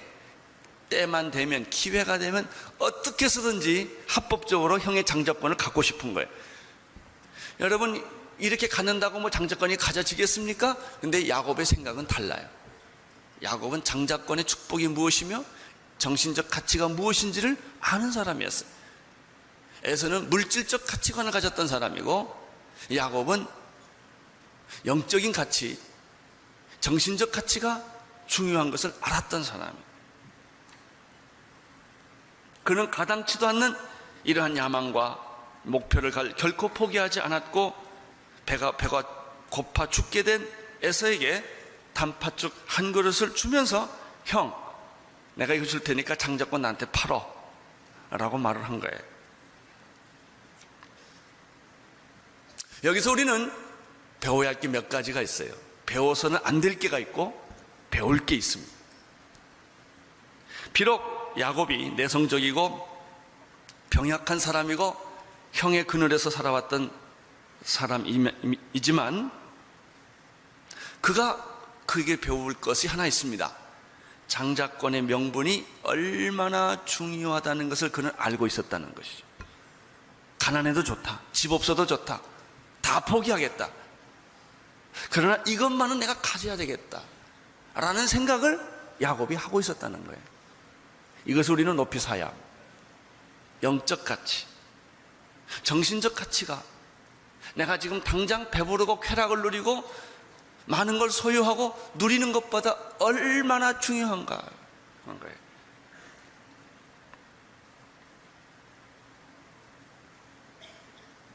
여러분, 에서는요 들에 가서 고기를 사냥한 사냥꾼이었지만 야곱은 형의 장자권을 사냥한 사냥꾼입니다.